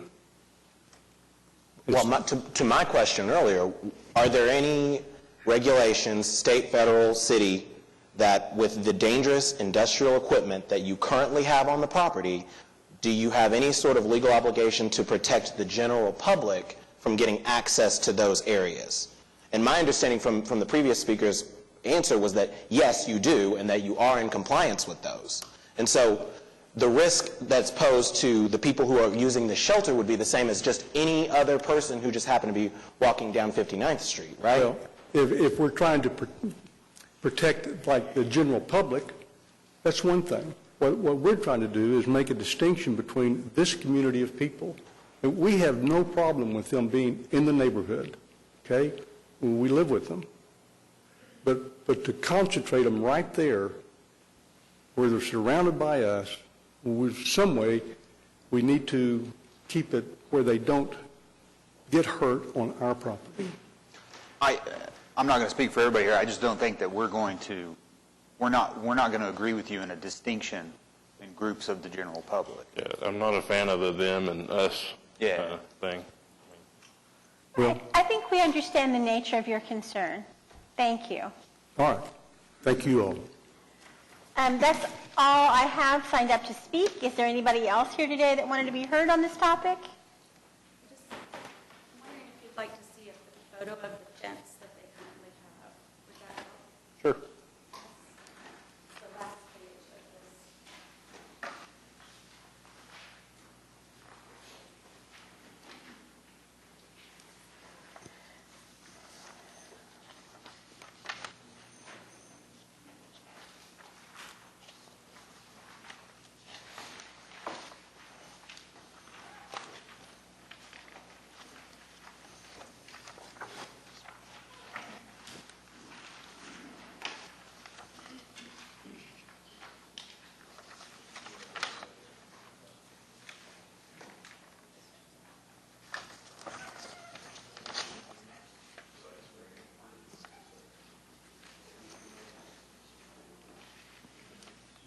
So the fence that you've shown me a picture of, it appears to me to be a chain link fence, is that correct?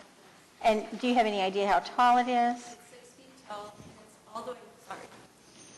It's 6 feet tall, and it runs the full length of the east side of the property where we will be. The east side of your property? Of our property. So So between us and the pipe yard and all that heavy equipment, that's the fence that's existing there.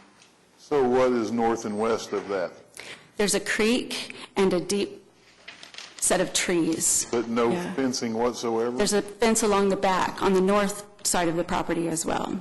But there is not a fence on that west side of the property, as there's a creek that runs right through there with a So lot at of any trees. point in time, anybody could have forged that creek and walked in there? They could have, yeah. So you're fenced on two sides? Yes. Mhm. They are fenced on two sides. What's the length of the property on the two sides that it's not fenced? Do you I don't know. 50 feet maybe, or Maybe. more like hundreds and I don't know that. 600? It's a long, Seriously?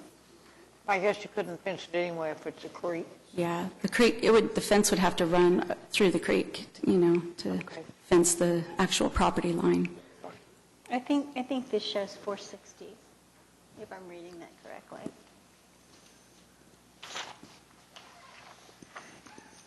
Commissioners?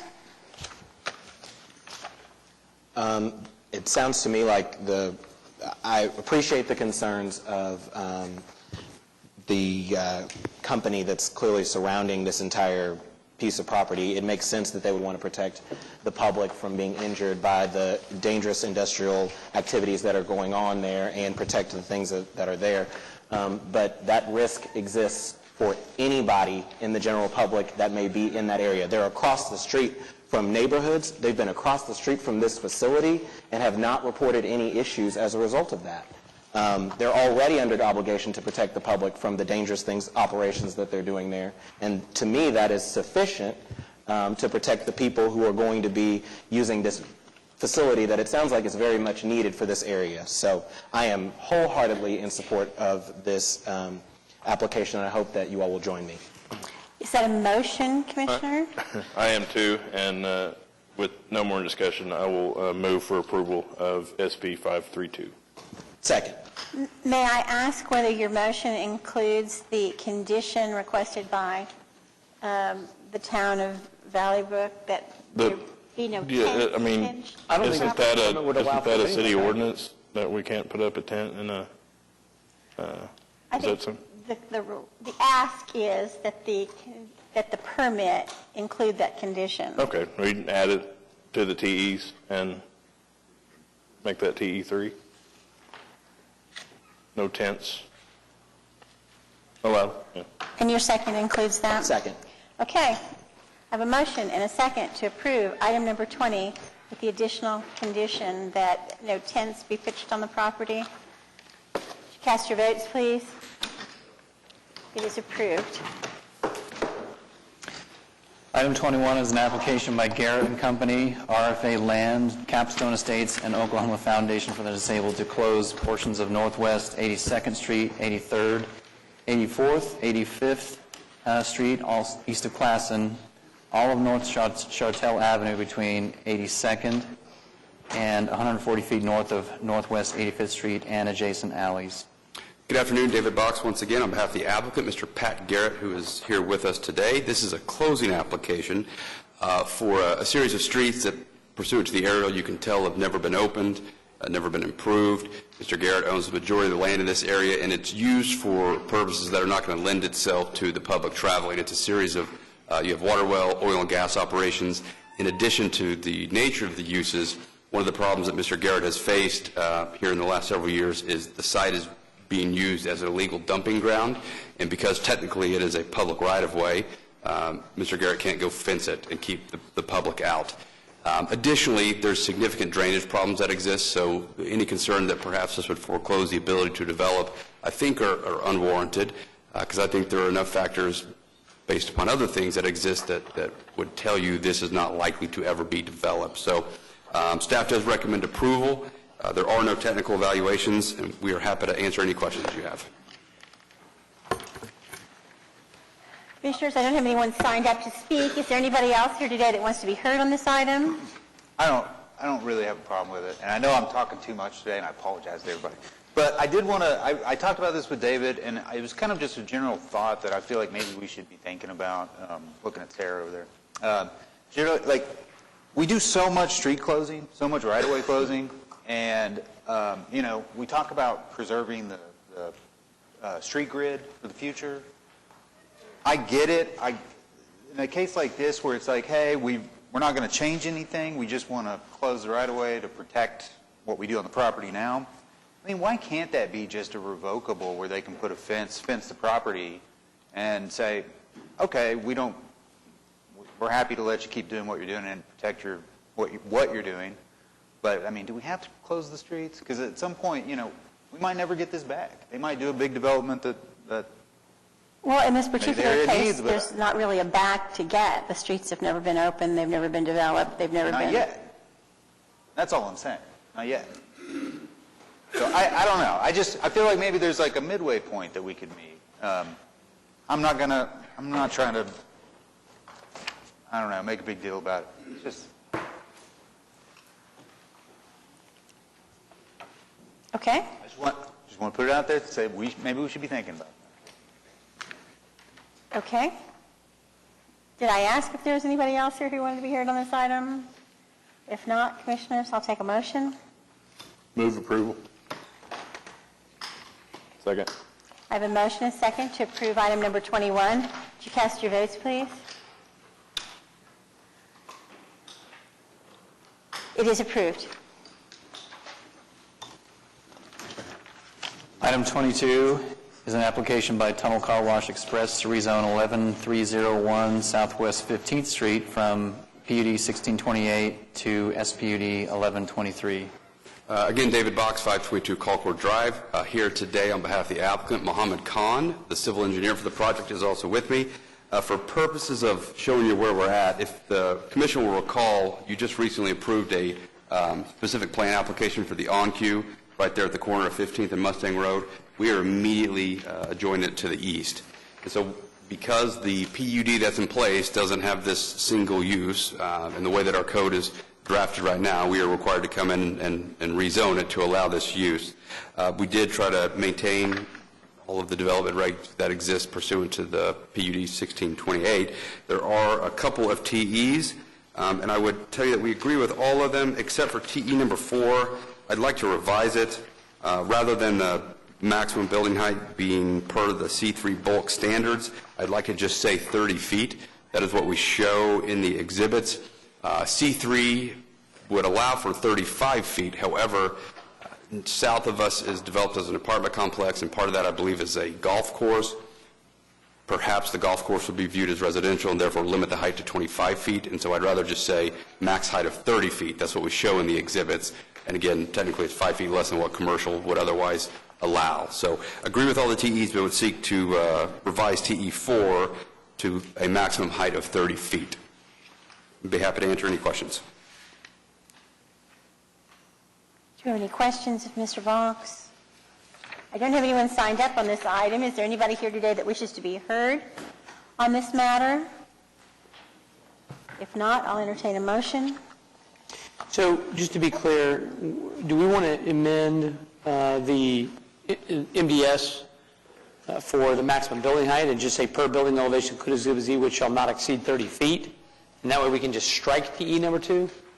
Well, how would you want to do it? So we can just, I think... TE number 4, I'm sorry. Yeah, so I think we can just revise the MDS on the maximum building height section to reflect maximum building height shall be not exceed 30 feet. Or shall not exceed 30 feet. And that's what I would think would make the most sense. That's why I asked.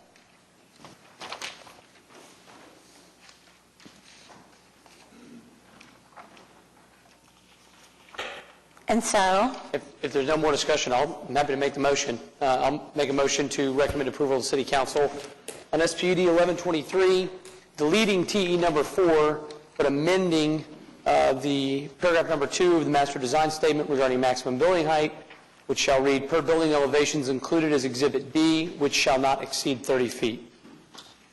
Second. I have a motion and a second to approve Item number 22, with the revisions so stated, deleting TE number 4, but revising the master design statement to reflect that maximum building height will be 30 feet. Would you cast your votes, please? It is approved. Thank you.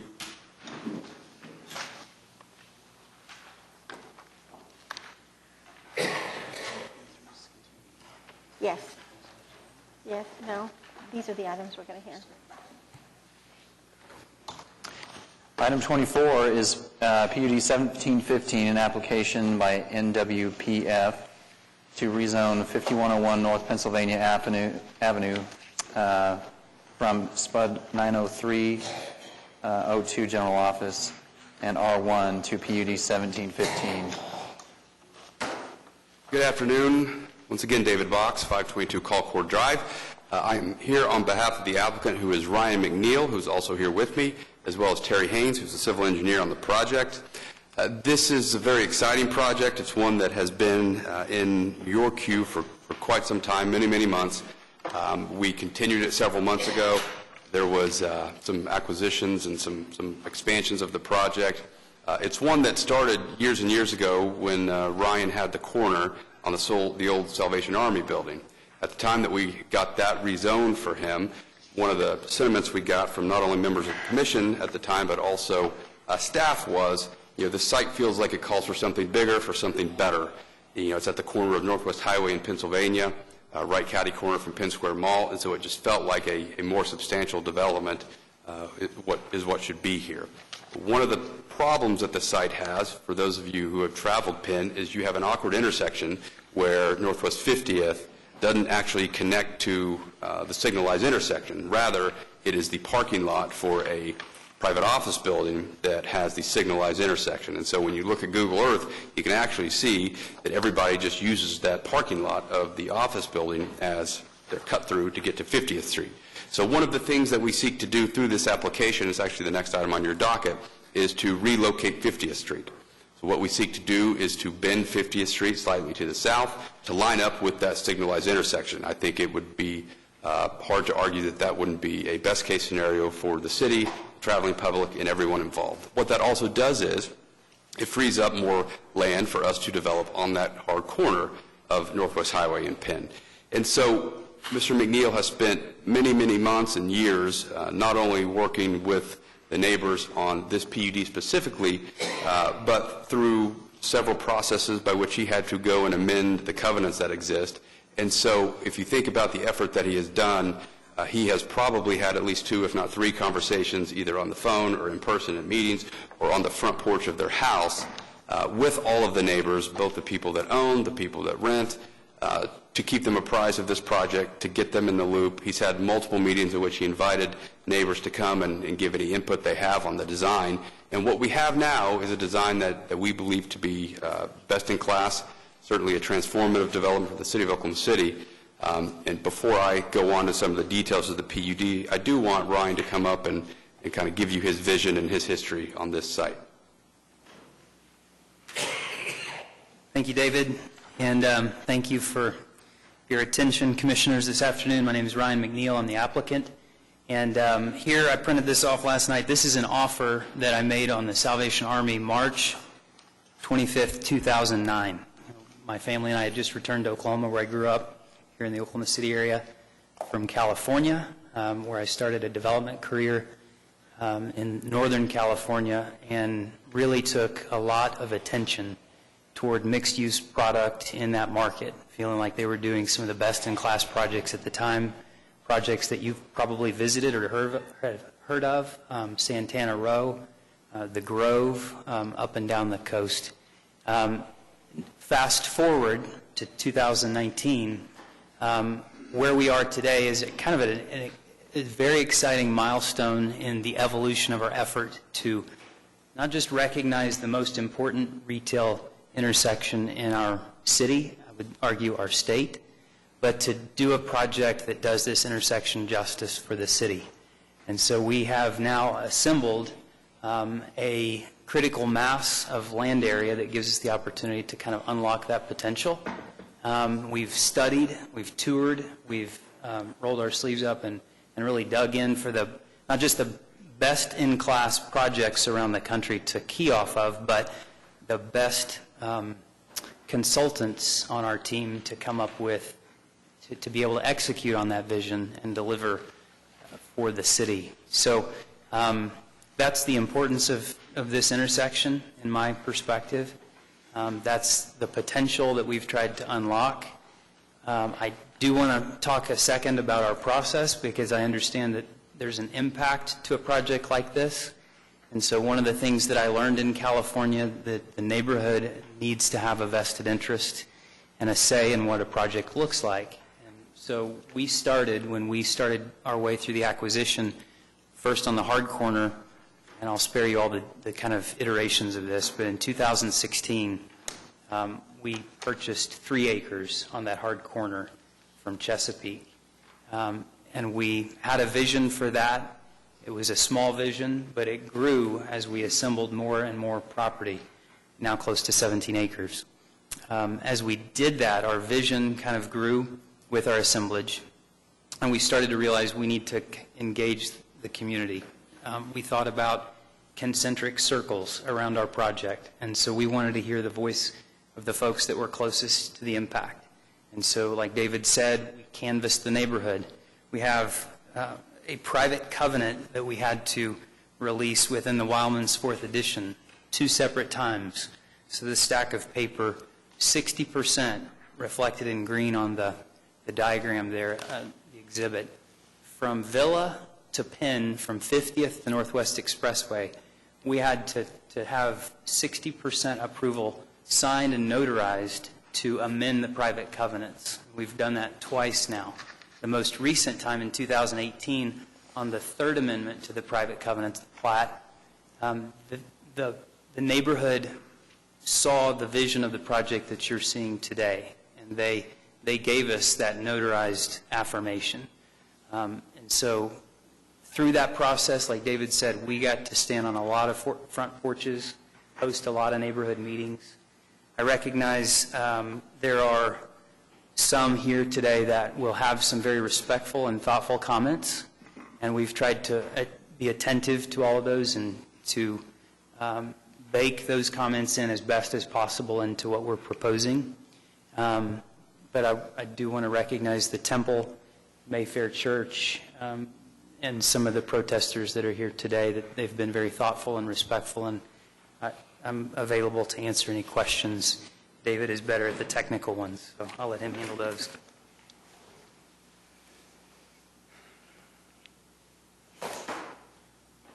So when we set out to do this, one of the things that I recommended that we do was to get with staff as well as Ms. Powers. At the time, I think there's a lot of new faces on the commission that probably weren't here when this process started. And when you look at this intersection, like Ryan said, I mean, Northwest Highway and Penn, it's perhaps one of the most key intersections, certainly one of the most trafficked intersections that begs for something big and spectacular. So what we tried to do was recognize that this site demanded something big and impactful and intense, but recognize that there still exists a neighborhood around us on the west, the south, and the Temple and other church-type functions that would need to be protected. And so what we tried to do was to break it out into various tracks that are reflected in the PUD and try to force as best we could the uses that would be the most intense to that prominent corner, that being Penn and Northwest Highway. So within the conversations, what it allowed us to do is find out what the concerns were and find out ways to try to ease those concerns. One of the things that came back in the meetings that Ryan had was our ability to screen the project from the neighborhood through the use of parking structures. Obviously, the design remains to be done. That'll come back to the Planning Commission through the specific plan application. But there was a fairly consistent approach by neighbors that having the ability to screen it through an attractive building was perhaps the best method. And so that's what you see reflected in the PUD design statement and through the exhibit you see before you on the screen. One of the things you'll note, one of the staff comments back the first time around in April when we were originally scheduled to come to Planning Commission was to show us the pedestrian way. So what you see on the screen before you, the red hashed line, is the pedestrian circulation. What Ryan is trying to accomplish is to build a very urban, walkable development in an otherwise suburban area in Oklahoma City. So when you think of walkable, I don't think many people would think of Penn and Northwest Highway as walkable. For those of you who have been in meetings with us and we've showed you where he derived his vision from, it's primarily a host of different developments, but one over in a suburb by Atlanta that is extremely walkable. The idea being you would have apartments as part of this project, you would have a high-end office tower, and so potentially you would have an all-inclusive development that would allow you to live there and do all of your entertainment as well as to work there. And so although we unfortunately are still in an environment where in Oklahoma everybody does drive. Mr. Highsmith wants to get rid of the highway system, and I appreciate that, but unfortunately everybody still does drive here in Oklahoma, and so we have to figure out a way to park it. And so what Ryan has done through his development team is find a way to integrate the parking so that it's not a bunch of surface parking lots, and it's not a bunch of standalone parking structures, but rather they're integrated into the overall development and building so that people that are enjoying the space and the traveling public won't look at it and see it as parking structures, rather they'll look at it and see it as a wonderful development with a mix of uses and retail and other things. So to that end, your staff report has a version of the PUD that is slightly different from the version that you're actually voting on that has been submitted to staff and emailed to you. There are no substantive changes, but I do want to go over those. But before I do, I want to address the technical evaluations. We do agree with technical evaluation number 1, and that's kind of where it stops. So TE number 2, we don't agree to. My understanding from talking to Chairman Powers right before the hearing is the concern that staff had as it relates to the medical marijuana was the way that it was worded, in that it prohibited medical marijuana. There was a concern that we're really prohibiting perhaps somebody that possessed a license from being able to utilize medical marijuana on the site. Certainly that would potentially run afoul of the law. The new version of the PUD actually clarifies that as prohibiting the sale of the marijuana. So the new provision, and it's at the end of all the tracks, and so it says additional limitation on entirety of PUD. The sale of both medical marijuana and recreational marijuana shall be prohibited in all tracts contained within this PUD. The medical marijuana and the recreational marijuana was a specific concern raised by the folks at the Temple. We were certainly agreeable to remove those uses, and so I think by clarifying the language as we've done in the new version, it should satisfy not only the Temple, but I believe staff's concerns as well. So I'm not sure what to do with the TE other than delete it, and or we can revise the TE to reflect the language that I just read. Section 9.15, TE number 3, section 9.15 of the PUD must be eliminated. We can't agree to that. A bit of background. There has always been the avenue to go to the Board of Adjustment for variances. You know, the Board of Adjustment is a statutory body in which people seeking a variance to the ordinance can go and seek relief if you meet the 4 conditions that are outlined in the statutes. The ordinance here wouldn't be a traditional zoning district. Rather, the ordinance would be the PUD. I have represented clients in front of the Board of Adjustment on variances to PUDs many times. There was a question raised in the last year, I believe, by an assistant municipal counselor that you couldn't go to the Board of Adjustment. That would certainly turn on its head the way that the city has, recognized variance practice as it relates to PUDs over the years. And so out of an abundance of caution, that happened right around the same time we were drafting this. I placed into the PUD a provision in case that is not, in case that is still up in the air at some point, that this PUD is eligible to go to the Board of Adjustment for a variance. Now, that's not saying that we will get the variance. We still have to meet the 4 statutory conditions that are laid out in the statutes. It doesn't mean we're granted. It just says we're eligible to make application. And then it's up to the Board of Adjustment to determine whether or not we meet the statutory conditions or not. One concern raised by Chairwoman Powers was that we add language, instead of any portion of the PUD shall be eligible, to say any portion of the PUD not specifically negotiated, which we're fine with. The reason her concerns are such is that that would in theory be circumventing the legislative process. That's certainly not what we intend to do. But when you see you have a development that is this sizable, one of the concerns I had for my client is at some point when we're building, we may be wrong on certain things. We may be wrong, not a big degree, but a small degree that would be custom suited for a variance. You know, a variance is going to cost you $1,200 and you can be in front of the Board of Adjustment in 45 days. If we're having to file subsequent rezoning applications because we were wrong by 5 feet or 7 feet or something like that, and we're going to have to spend $3,000 in application plus 4, 5, 6 months in process to go through the rezoning process again, it's not an effective way to develop a large-scale development like this. So we are agreeable to the change that Ms. Powers has suggested, that being it's eligible if it's not a specifically negotiated provision within the PUD. Commissioner Cravens, you have a look on your face like you're confused. Yeah, it's like in the legal twilight zone right now. So, two things. One, every provision of a PUD is presumed to be specifically negotiated. No, there's a host of provisions in PUDs that relate back to the base zoning Bulk standards, district or something like bulk that. standards or things like that. So if there's an item that's not in here or that's in here that doesn't do that, then it is presumed to be specifically negotiated. Sure, like height. So that's the way you're going to differentiate it 3 years from now when there's a problem, is what you're saying. Yes. And then the second reason my face looked like that is because if you have an ordinance, any ordinance, and you sought a variance on it, I've never heard anyone from the municipal counselor's office say that that wouldn't be eligible for a variance by the Board of Adjustment.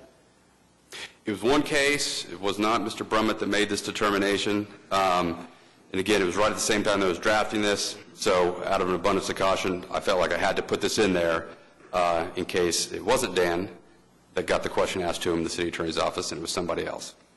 Well, I'd like to add to this. My misunderstanding here, maybe this goes back to our special session we had before today. Maybe I'm just misunderstanding the role of the Board of Adjustment, but it's always been my understanding of the requirement to prove hardship, which to me is a much stricter threshold than coming to us. Yes. And so, I mean, if that's the case, if they just say, well, we got this wrong, we want to do something a little different, I mean, that seems like, I don't know, are you sure?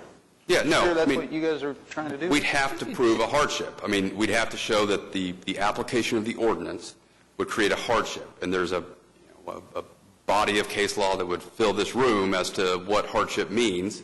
And so, again, yes, we want the ability to do it. This language does not preclude you from also coming back to this body. Sure, we could go rezone it. So you're giving yourself options. Right. We're not, I mean, I don't feel like we're giving ourselves options. Those options have always been available. What you're doing is extraordinarily practical. I would love to hear, though, before we get this issue confused again, in my view, the way we've sort of gotten specific plans confused, I'd love to hear municipal council's opinion on this because I've never heard this before. We had many people come in to seek setback variances, and it was very obvious, I'm looking at a PUD, that a variance was appropriate. If for no other reason than honestly the hardship itself of delaying a project 100 days to move something 1.5 feet that couldn't have possibly been contemplated as a specifically negotiated provision. So there's been all kinds of stuff. Do you guys have a view on this at this point? Yeah. Well, it goes back to the PUD and what the terms of it are. There are specific provisions in the PUD that are specially negotiated, and those items cannot be varied. An ordinance was drafted, it's been 15 years ago or so, because people were tired of negotiating things in a PUD and then having the applicant go to the Board of Adjustment and get a variance. Yeah. So it's limited now to items that are specifically negotiated as a part of the PUD. Typically things like height, setbacks that are not. They're just part of the PUD ordinance. But specific items that are specifically negotiated cannot be varied. So in this case, it's... Which is, to your point, you're only preserving that right for things that are not specifically negotiated. That's right. I won't comment on your face, but you're not making the same face you were.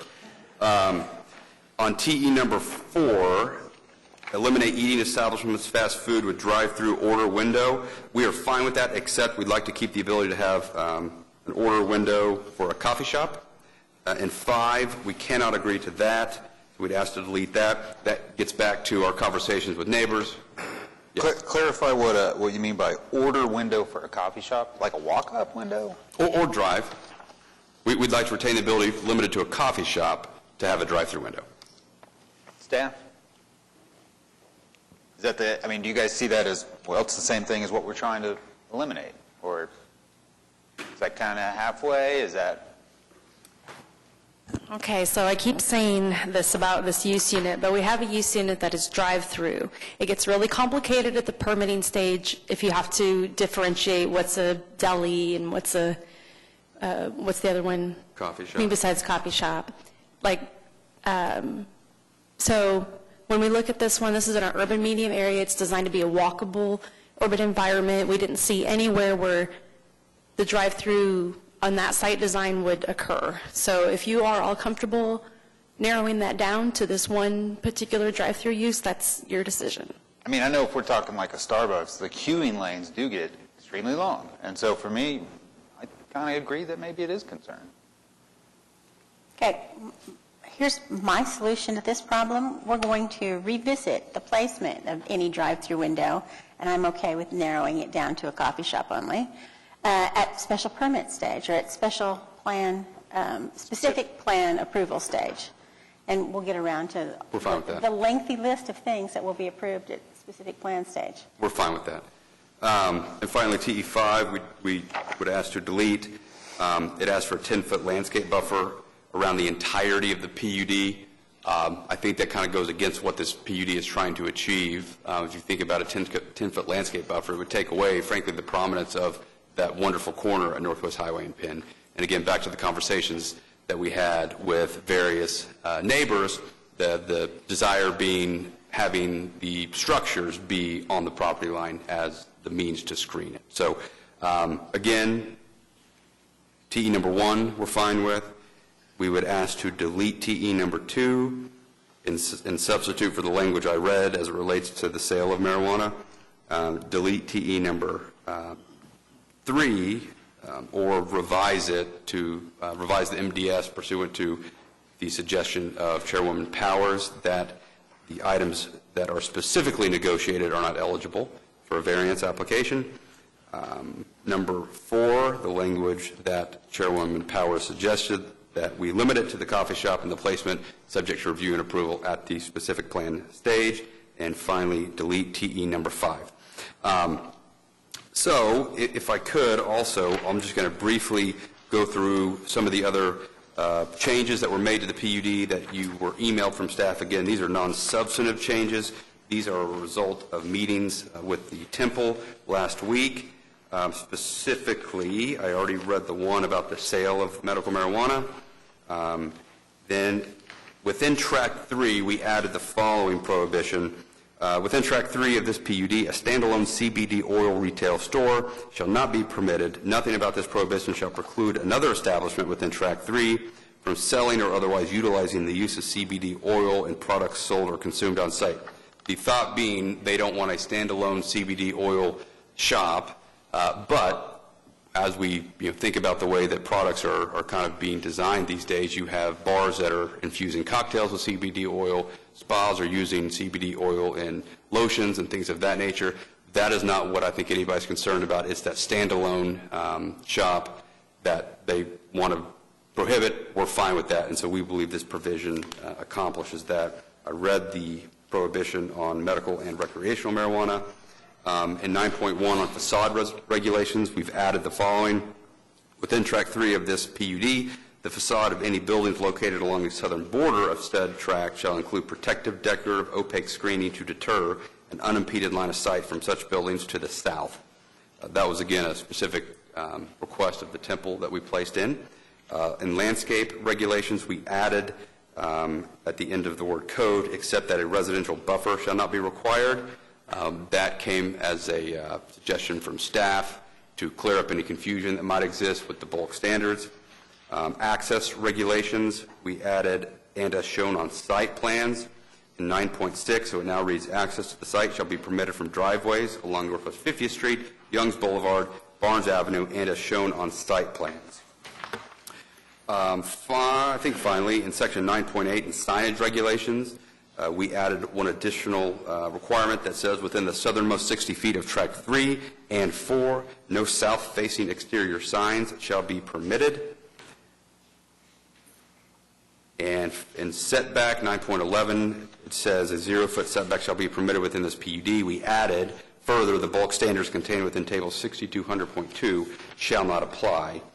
So with that, our PUD, we believe, is in a position that it would be a wonderful development for the city, compatible with the surrounding area, and one that you, as the Planning Commission, will likely see multiple times, because it's all subject to a specific plan application. So as development moves forward, you will be in a position to review the specific plan prior to the issuance of any building permit. With that, Okay, I didn't so really there comments. were a few other things we discussed. I had urged the applicant to increase the distance for the dumpster separation from residential properties as much as he was comfortable doing as a blanket here, and it moved from 25 to 42 feet, is that right? yes. I will just say, because I've said it every time we talk about this, that I am strongly in favor of there being a decel lane on Northwest Expressway, eastbound, just west of Penn. Whether we can make that happen or not, I guess, is something that we'll have to decide on later, based on the availability of the right-of-way and so on and so forth. The variances, which to any provision not specifically negotiated, we've discussed. I've requested, and the applicant has agreed, to add language that indicates that building design and placement, lighting, landscaping, signage, dumpster and decorative art placement, parking and pedestrian and vehicular access, including placement of any drive-through and placement of bicycle facilities, will all be determined at specific plan approval. So, And including the location of an eating establishment with drive-through. absolutely, the drive-through, yes.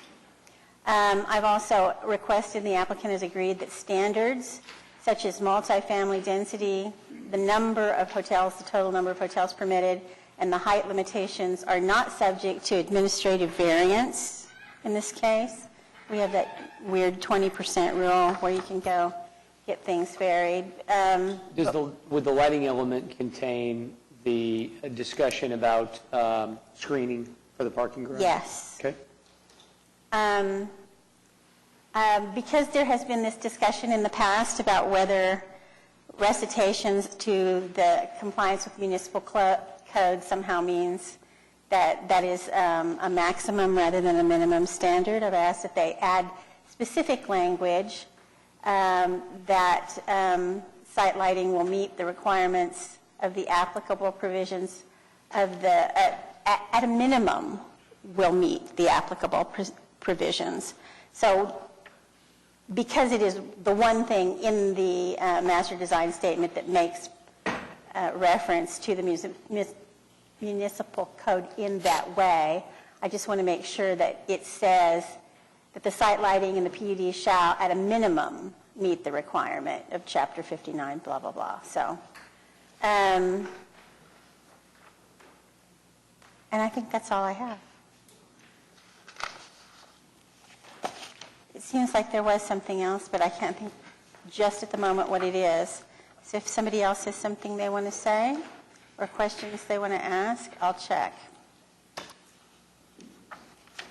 You presented this a couple of months ago to us, and there were quite a few protesters, and it seems like your protesters have disappeared, and I wondered what changed. We do have people. I mean, signed I up to know, speak. but there was a volume of protesters 2 months ago, and I just wonder what changed so drastically that you got everybody on board. Well, so we've worked with everybody that wanted to work with us. We spent significant time with the folks at the temple. They're actually here as well. And then we had meetings with anyone that wanted to, and then Ryan reached out via phone to everybody else. I think we were able to, you got one letter from a staff where one of the individuals withdrew their protest. Others, I think there was some confusion. One person in particular, the exhibit you see on the screen before you, she believed that the red hash lines were somehow like barricades that would block the street, and she was concerned about traffic. So when we explained that it was pedestrian circulation, it kind of clarified some other items that will happen on site with the existing wall. I think we were able to satisfy her concerns. There were some people that, like Ryan said, were very respectful, just decided that, we respectfully disagree and will likely be here to protest. There was one individual, when we tried to get a meeting, just refused to meet and didn't want to discuss it, which is fine. But a lot of effort has been made primarily by Ryan to reach out to everybody and try his best to further explain it and further do anything he can to ease any concerns or questions. So I think that's why you see today not as many people that were here last time. Anybody else before we hear from our folks who have signed up to speak?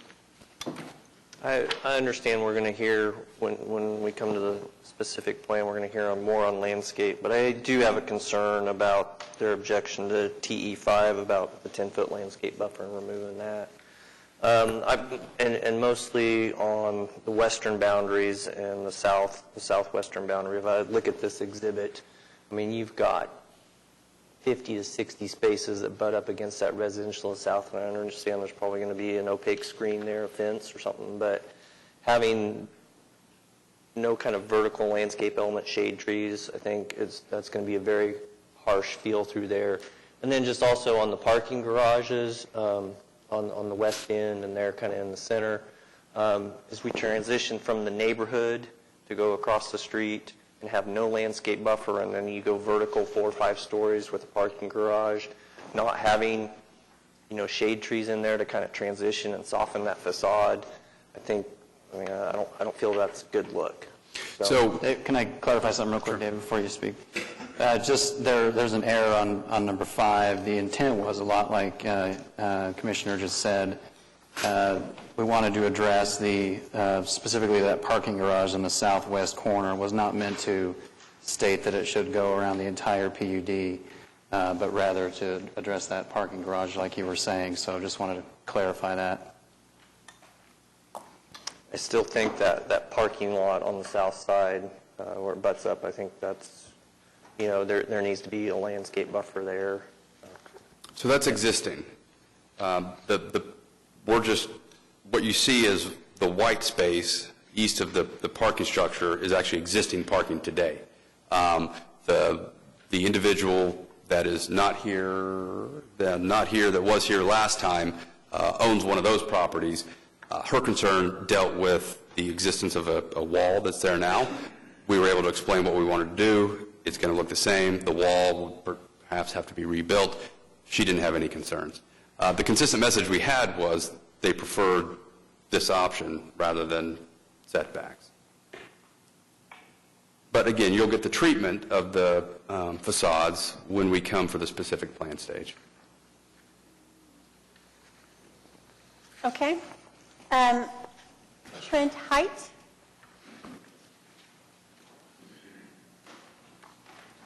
Could you give us your name and address for the record, please? My name's Trent Height. I live at 13116 Rock Canyon Road in Oklahoma City. I was born in Oklahoma City. My mother's name was Oklahoma. We are Oklahomans. My wife was a single mother of 2 girls, and she purchased her property 10 or 15 years before Mr. McNeil purchased his property. And she raised those children, and we got married, and now one of her daughters is living in this property.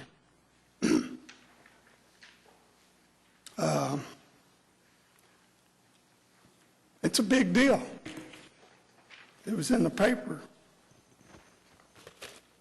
Penn Central moving forward.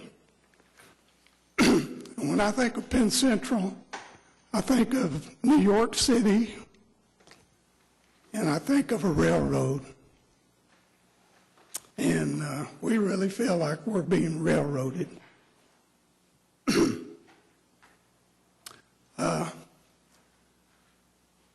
On track 4, the southwest corner adjoins my wife's property. It's got a beautiful home, got about a 6-foot brick fence. In the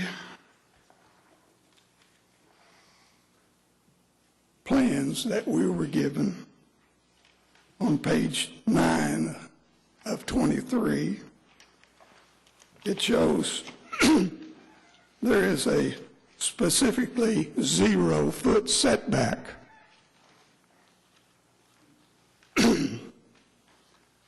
On page 18 of that same 23-page PUD, it specifically states there is no PUD language requiring any landscape buffer. And we are talking about a 4 or 5-story parking garage against our property that she worked as a school teacher, an employee of the state of Oklahoma, to pay for.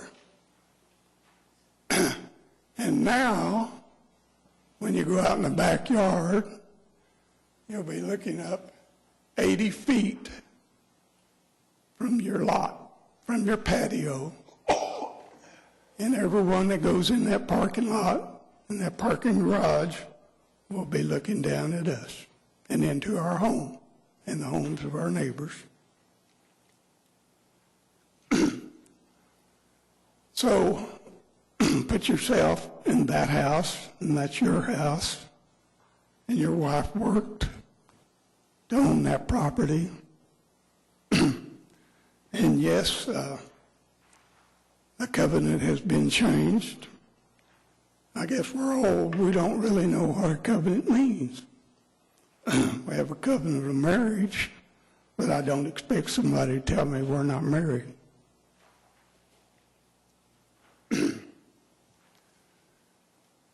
Now, the other thing I want to talk about is traffic. This is a big deal. And it's beautiful. But we're talking about 400 apartments. I don't know what that is, 600 people or 600 cars, but a hotel, 4 different tracks with businesses, and there's up to 50 businesses, different businesses that are approved, business types. Employees in those businesses, customers to those businesses, vendors to those businesses, trash and receptacle people. Now, we're talking about 3,000 maybe increased vehicles going into this property, and then we got customers going to the business. When we say 3,000, I'm talking about people leaving and coming back, or going to work and going home, leaving home and going to work and coming back.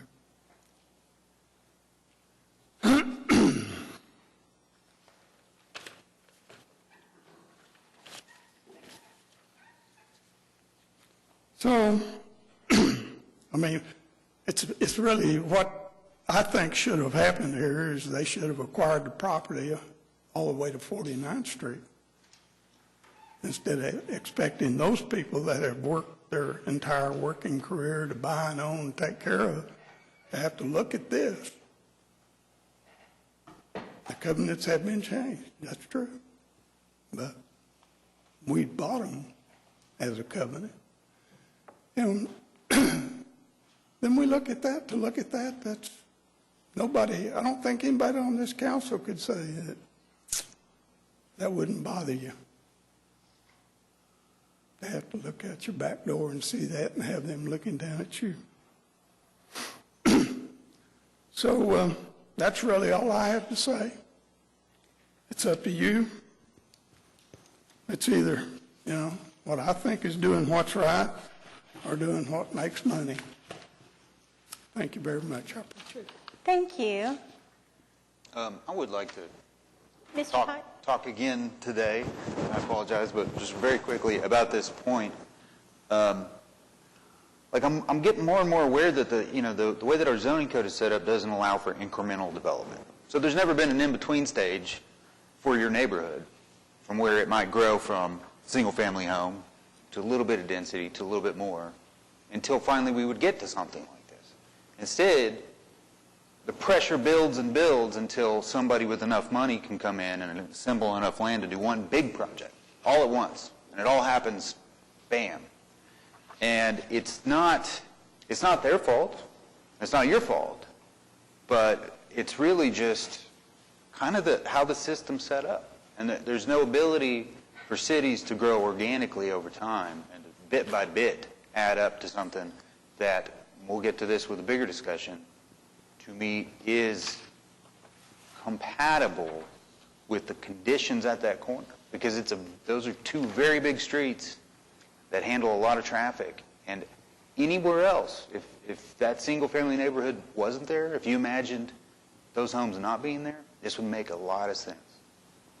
So there's a by nature contradictions that exist that everybody here has to address and figure out what to do with. So that's just kind of another big picture thought.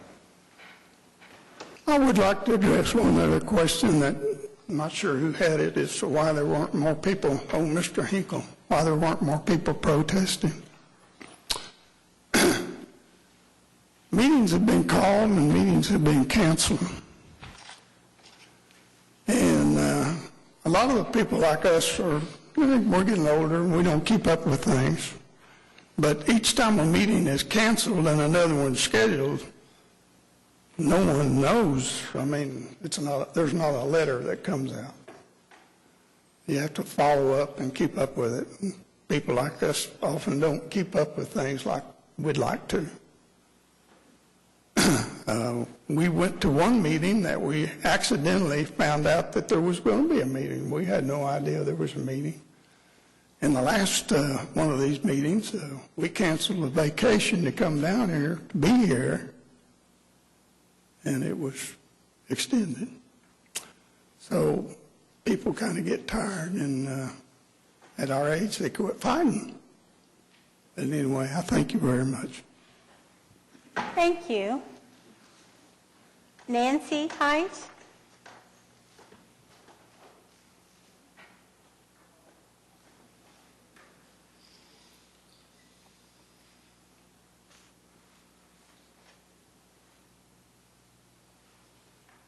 Pull it down.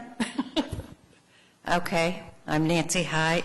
I own the property, 2233 Northwest 49th, on the corner of 49th and Youngs, which is probably the one piece of property that is really, really impacted by all this, by that garage, which they don't want to put a setback on, nor do they want to close the windows facing the backyard that I have, facing two bedrooms that are in the house, one on the bottom floor, one on the top floor, that have windows that can be looked into.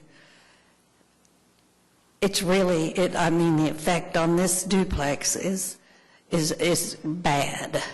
The traffic that is going to be created, there's already a lot of traffic on Youngs. It's kind of a side street that people who live in the area know what to do, and they know to go down Youngs and to go to 47th or to go to 45th and hit Pennsylvania, therefore alleviating going through the business building or dead-ending there at Pennsylvania. Currently, my daughter and her kids live in the duplex on one side. My daughter has a daughter that sunbathes in the backyard. It's private. It's very private. It's not going to be private once this, I call it 4-story parking garage. I don't know, this, you know, and the terminology on some of this I'm not good at, because it looks like when you're talking about building the parking garage, the first story doesn't count. So in a sense, to me, it's 5 stories. You've got 1 story and then 4 stories on top of it, which is way up there in the air. I did talk with Ryan McNeil and told him my problems with this garage, and he told me that and I said, can you not do something to alleviate the people looking down at my place? And he said that he didn't think that he could, because it was poured concrete and they couldn't do anything with it. Also, the setback for this garage is right there. There's no setback, there's no trees, there's just this ugly poured concrete parking garage. And it definitely affects this.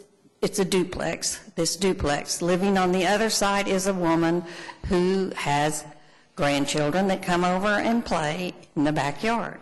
It's going to affect this parking garage, the house a lot. Then they're wanting to close Barnes. Well, that's going to bring more traffic down 49th and down Young's.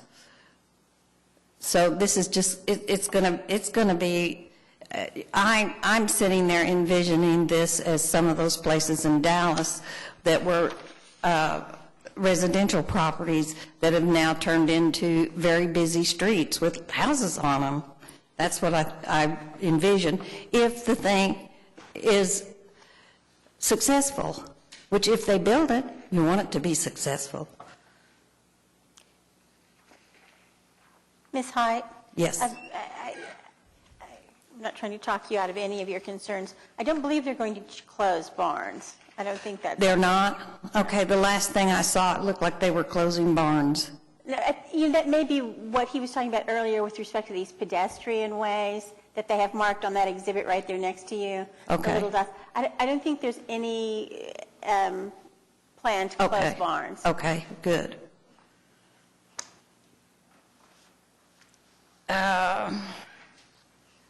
There's lots of things that... Can I ask you one thing?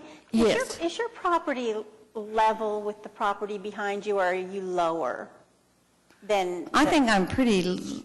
Well, with runoff, it always runs down, but it's a very slight... There's not a drop between you and... Okay. No, there's not a drop. Sorry, go ahead. It's pretty level. Okay.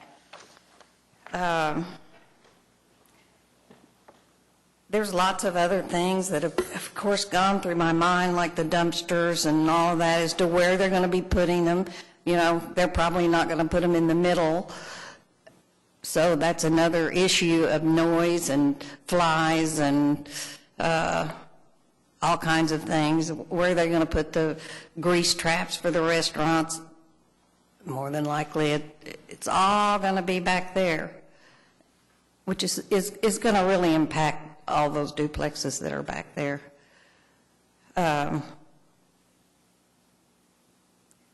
Thank you for listening to me. With respect to dumpsters, just as a thing, we were talking about that just this morning, and that is something that will come back to us at the specific plan stage. Dumpsters are kind of a thing for me because they pick them up at 5 o'clock in the morning for some reason, and so where they will be placed will be where they can be the least impactful to the residential areas adjoining, as far as my vote's concerned. So when we get to that stage, that will definitely be something that we have in mind. Another thing that I have wondered about, because where I'm currently living, they built a house next door, and there was always this runoff of mud and debris, and we were bringing it into the driveway, and we were bringing it into the house. So should you have issues, who do you go to? With construction, construction's never fun, and that's No. just a thing. I don't really know. Sarah, you might be able to help me out here. I think we have some controls in place that, especially large projects that are under construction, have to control that kind of thing. Right. Dust and that sort of stuff. There are requirements that the city has for that kind of thing. But who specifically is in charge of it, I could not say. Can you help me out? I would just say to contact our action center, so that because the construction will start with a different type of permit than the building permit, the paving and drainage by chance. So they contact the right department. So when you say action center, what? I should know it by heart, I'm and a new person to this terminology. I will give you you can submit it, you can make a phone call, you can do it online or by text. There's lots of different ways. To the So I'll give city you that action number. center. Mhm. Okay. Yeah.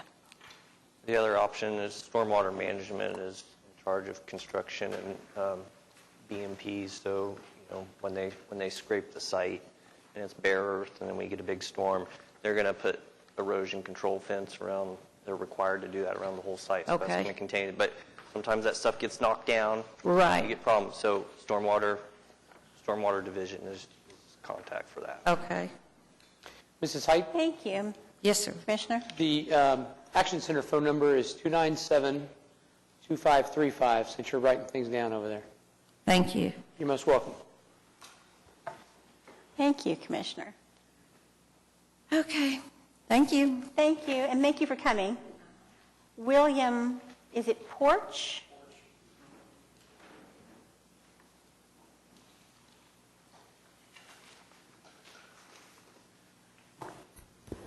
Give us your name and address for the record, please. Yeah, I'm William W. Porch, and I'm representing the property at 2223, 2225 Northwest 49th. It's a duplex. Matter of fact, it's just right down the street from these folks. That's the duplex that my folks bought back in '63 that I lived in, my oldest daughter lived in, and my current daughter lives in, and Jack Karam lives in. And you want to say, well, who's Jack Karam? Cutest little 18-month-old guy you'd ever want to meet. And they live in the place and enjoy it. We've kept it up through the years, and it's a really nice place to live. Can you give me some idea of where it is on the street? Is it sort of in the middle or at one end? It's toward the west end of 49th Street. I think it's two. There's my unit, another one, and the one that belongs to these folks here. Okay, great. Thank you. I think it'll partially be blocked off by the parking garage. The thing that keeps popping up in my mind in this is a size 9 shoe and a size 12 foot. I think you can probably get the shoe on, but you're going to regret it later on as time passes. The infrastructure surrounding this area is just totally inadequate. If they open up 50th Street, which, as I understand it, is going to kind of wander down through their parking lot and hook up at the stoplight that goes into 50 Penn Place. Pennsylvania, if you've driven that lately, pretty good line of traffic lines up there almost all the time. During the holidays, you better pack a lunch because you're going to be at that stop line for quite a while. With that, once that idea catches on, you can do that, and it's going to be pretty well jammed up because you have all this retail activity in there with people coming to it and leaving it and everything. They're going to cut down Young's there and come down 49th Street. Well, guess who's on 49th Street? My place and my grandson. And the traffic on 49th and 48th is going to pick up till it gets down to Barnes, where they can then maneuver around and come out at another stoplight further south. We're going to turn those into major thoroughfares. I'm not sure what to do about that, other than, well, my solution would be just to not have this tentacle of the development that comes over behind the residential properties. I can only imagine what the people that live on 50th Street facing south, what they've got in store for them. Those are nice little starter homes up there that people have taken care of, and 50th is going to once again become a pretty major street if this goes through. Parking spaces that'll back up to our wall, which I hope will be maintained. That was part of the original covenant. There used to be 2 churches back there that were in pretty good disrepair, and the folks that built that office building demolished them and built the office buildings, and part of the covenants that I understand they have 60% of now to do away with was part of that. That was a suit filed in the district court. I've yet to get any type of service on that as when the hearing will be. Everyone's talking like it's a done deal, and maybe it is. If it was, I missed it completely, just like I missed the meetings and the conferences with the developers. The only contact I've had with a developer was when David Box pitched me a card at the last meeting that I found out. And that's about it. As far as the only thing I know, I think was it Will Rogers, says I just know what I read in the paper. And that's pretty much where I get my information. There was an interesting paragraph in here, 400 apartments in a large Class A and smaller lot office. Just as this previous gentleman said, that's going to be a lot of vehicular traffic through there on top of what everyone visualizes will be an upscale shopping center coming in and out of there. We're having a minor crime problem now with apartments that are maybe a mile south of our place now. They pretty much got a route where they come through periodically and search the cars. Everybody's gotten to where they just leave their car unlocked and take anything valuable in with them so they don't get the window broken out. I'm working with the police department on that to maybe step up the patrols through there, and we've installed motion sensing lighting, that sort of thing, to take care of that. So we're going to put 400 more apartments in there, and you can hear somebody say, well, we're going to screen the people that live there. Well, that sounds good, but if you're trying to rent 400 apartments and the mortgage payments coming due, you're going to rent those things to anybody that comes through the door with a deposit in the first month's rent. I was just looking at the little map I have here that is pretty much what you have up there. And directly behind my property, there's a space for 8 restaurants. 8 of them. Grease traps, dumpsters. Even if they build a fence around them, you can still see them and they're still out there. And I'm kind of wondering what do we do about those 8? Are we going to have the version number 2 of the Red Dog Saloon or Twin Peaks or Priscilla's or any of the places along those lines that attract a good deal of commotion? We're going to have a wing stop that throws a big deal on the nights the Thunder plays and when football season's going on. We're going to have constant commotion in there and probably a large number of drunks wandering around that maybe have a few too many brews during the game. So all in all, I don't see that this is going to be much improvement to my property or to the property of any of the other homeowners in that, especially that back up on 49th Street to the thing. It looks like constant commotion. They're going to have some kind of lighting. So even if the lighting's aimed and not directed at the property, it's going to be light. I mean, you'll be able to see that thing from a distance just from the ambient light that's floating around up there. And now instead of a nice residential area, that whole area over there, 47th, 48th, 49th, are nice homes. They're older homes, but they're really nice and they're well maintained. And this development is going to turn them into a mess. I don't think it's something that needs to happen. You drive down any major road in Oklahoma City and just notice the available signs that are property that's up for lease. And with retail trade changing like it is, this is probably the last thing I'd be building because I'm not sure where retail's going, and I'm in the retail business. So it's certainly something to consider. Do we really need it, or do we need as much of it? But that's pretty much what is on my mind about this, and I appreciate the opportunity to talk to you folks and let you know what I think about it. Thank you. Do we have any questions, Mr. Porch? Thank you. Thank you for coming down. Harry, you're certainly welcome.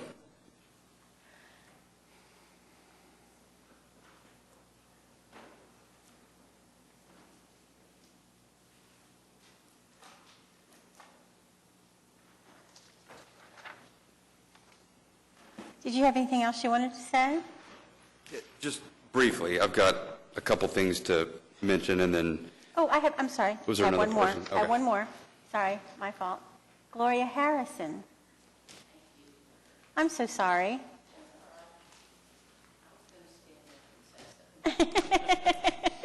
First of all, I want to say Ryan has been nothing but pleasant and willing to listen, haven't you? He's been very nice. It doesn't alleviate our situation.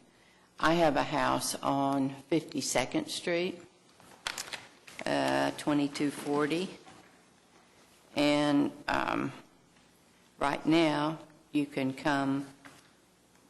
go north on Youngs off of 50th, and 52nd curves around back to 50th. So it's almost like a cul-de-sac in there. It's very quiet, no traffic. If you don't live on that street, you're not on that street, basically. My concern is coming off of Northwest Expressway, where that's cut through. When I wrote you guys a letter on March 15th, just expressing my concerns over the situation as a whole, about the rezoning of it. When I bought this house, of course, there's covenants. And I thought those covenants were good, just like Trent did. But they paid us $500 if we would sign a waiver to release those covenants. I didn't sign it. But that's neither here nor there. People did sign it. Like he said, 60% of the people signed it. They wanted the $500. You know, these houses where mine is are not like where on 49th. They're not big. They're little 2-bedroom, 1-bath, or 3-bedroom, 1-bath. They're small homes, older homes. Anyway, during the talks, when I sent this in on March the 15th, this letter to you guys, I didn't know anything about the road that was going to be cut off of Northwest Expressway down 52nd. So my house, which is now kind of like in a little cul-de-sac, will be like 3 houses down, and everybody from Northwest Expressway will be coming through there. So needless to say, I'm not real happy about it. But I understand, my understanding now is that that's already been approved. But like I say, I didn't even know anything about that. I read it in the paper on April the 28th, I believe it was in the paper, that had been approved to have that come in from Northwest Expressway down 52nd Street there. It's part of what we're voting on today. Yeah, which makes my house about 3rd from that. So I'm resigned to the fact that this project is going to go through, and that nothing I can say or any of us can say is going to stop that. My request is that coming off of Northwest Expressway down that street towards the development, we put a 20-mile-an-hour speed limit.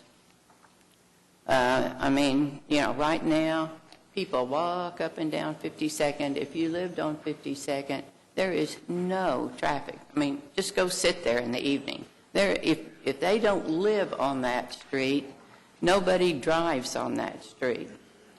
When Northwest Expressway comes off of there, 52nd is going to be used. So it's going to change the whole feel of that of our neighborhood. Well, the whole project will change the whole neighborhood. It's a wonderful project. I'm not knocking the project at all. And like I say, I know there's nothing we can do to stop it. So my request is that we make... We are not empowered to set the speed limit there, but Who can?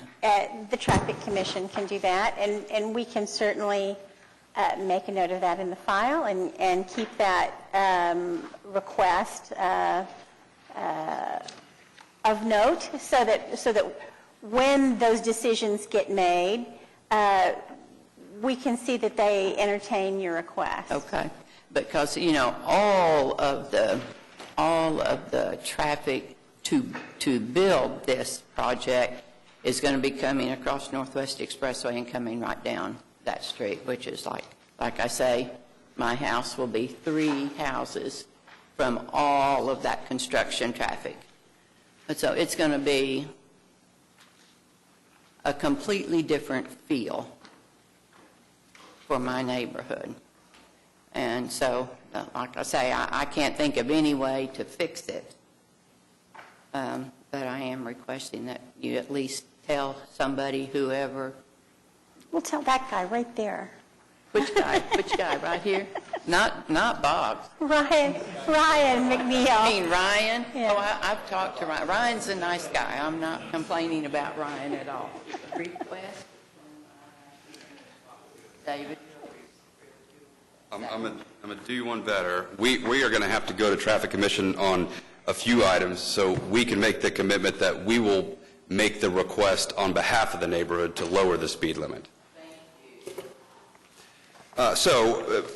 Briefly, you know, Commissioner Highsmith, you made the comment about single family to really intense. So this is actually different. If you look at the zoning map in front of you, it actually, I think, is what you're kind of talking about. It's zoned R3. And so you're really transitioning from R3 to something more intense. I just mean it all happening at once. Oh, okay. Fair enough. So if we look at the comp plan here, there's been a lot of talk of it changing the nature of the area, and I don't disagree with that. However, I think it's important that we look to the designations that are on this particular site. So first, it is urban medium, and so with urban medium, we can expect that you would receive a higher level of intensity and density than had otherwise been there in the past. But more importantly, it's considered a retail node, and so the retail nodes and corridors seek to develop a robust retail sector to generate sales tax. So I think what you have here is in keeping with those two elements that the comp plan designates this site, that being urban medium as well as a retail node. The other thing that I was struck by is that I am sympathetic to the concerns, and these concerns are almost identical to those raised by the people that live in Meadowbrook Acres. I think Janice might be the only person on the commission left from the commission that would have heard the Class and Curve PUD and SPUD and all of the applications that went with that. And it's a very similar fight and a very similar concern raised by these neighbors.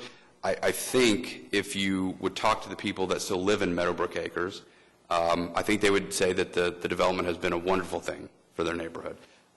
Property value have probably been 5x, if not 10x. The people that aren't there have cashed out. And Class and Curve operates as a wonderful neighbor to Meadowbrook Acres. Rob Littlefield is actually the traffic commissioner for Ward 2 and lives in Meadowbrook. He was very involved in that process. And they have restaurants that have bars. Perhaps it's slightly different in that we'll have office uses too. But the concept is not different in that it's a mix of uses right up against an existing older neighborhood.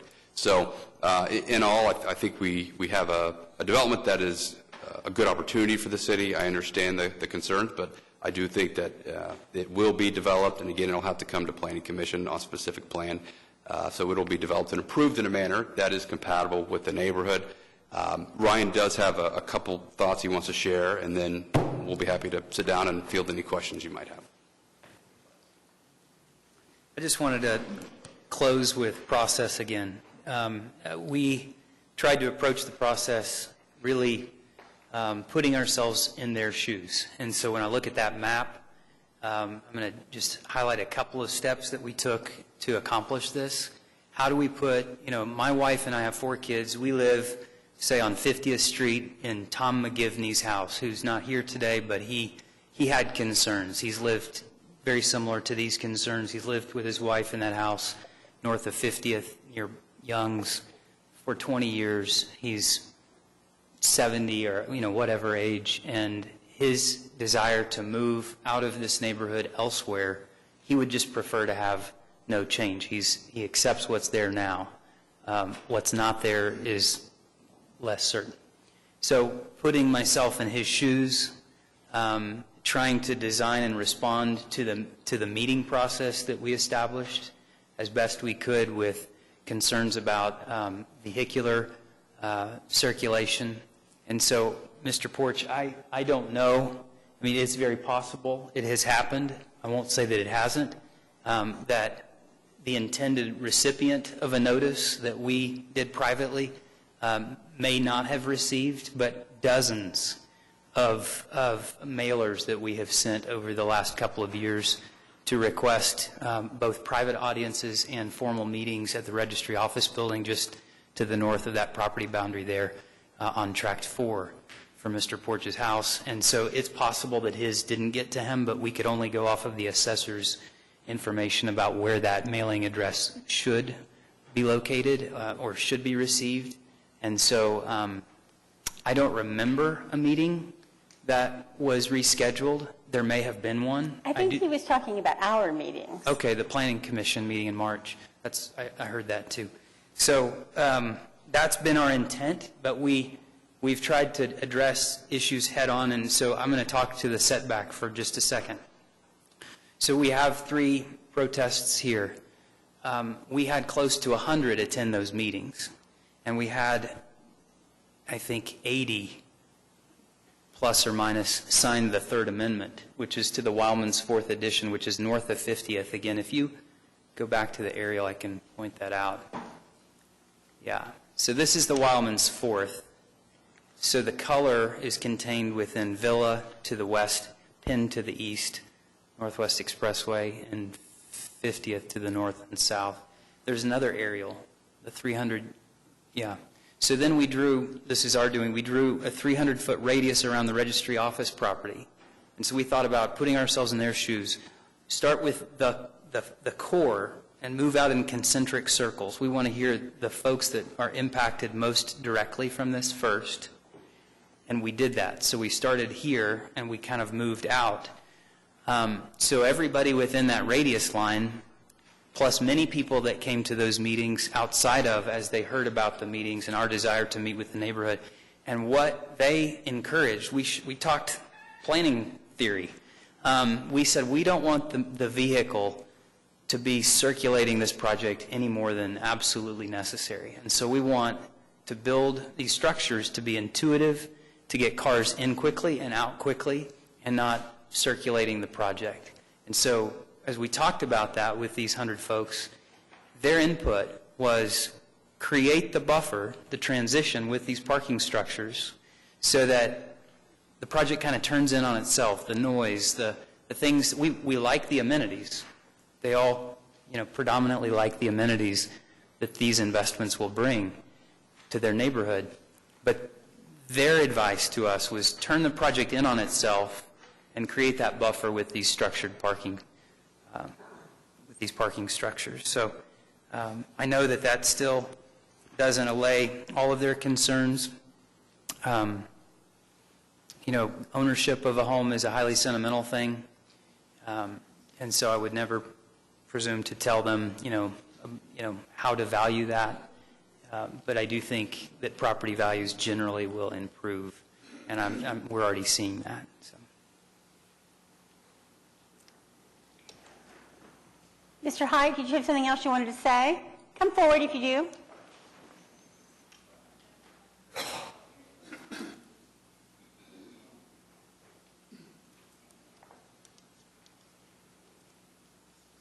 I do want to state that we did go to the meeting, and what we saw was a very beautiful development addition.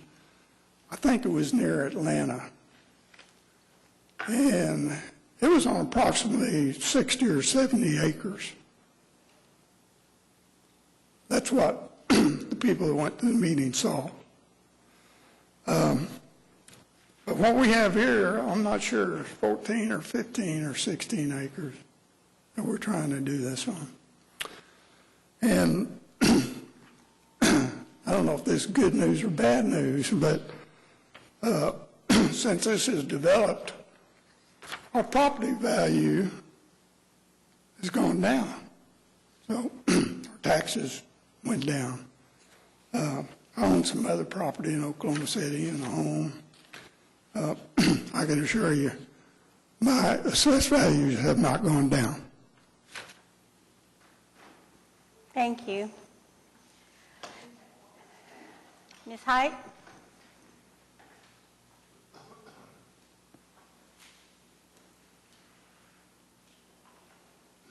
I'm sorry, I forgot something. That's all right. I am not a public speaker. I would request that we have some setback on the garages, and we have some trees, buffers in between this development and the duplexes that back up to it. I'm requesting that you guys talk to the developers and make them have a setback. Thank you. I have one question. Just one? Just one. And it's actually for the folks with the temple. Do we have representatives here today for the temple?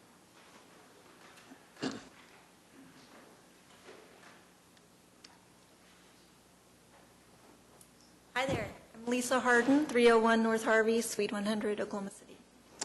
I'm here on behalf of the temple.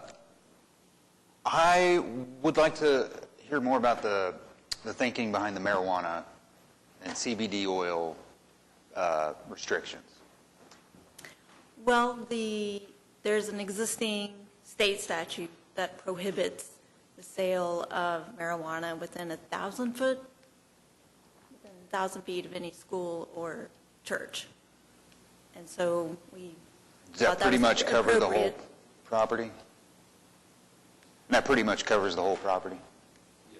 Does that, And as I understand it, the developer was perfectly agreeable to that. So it, sure.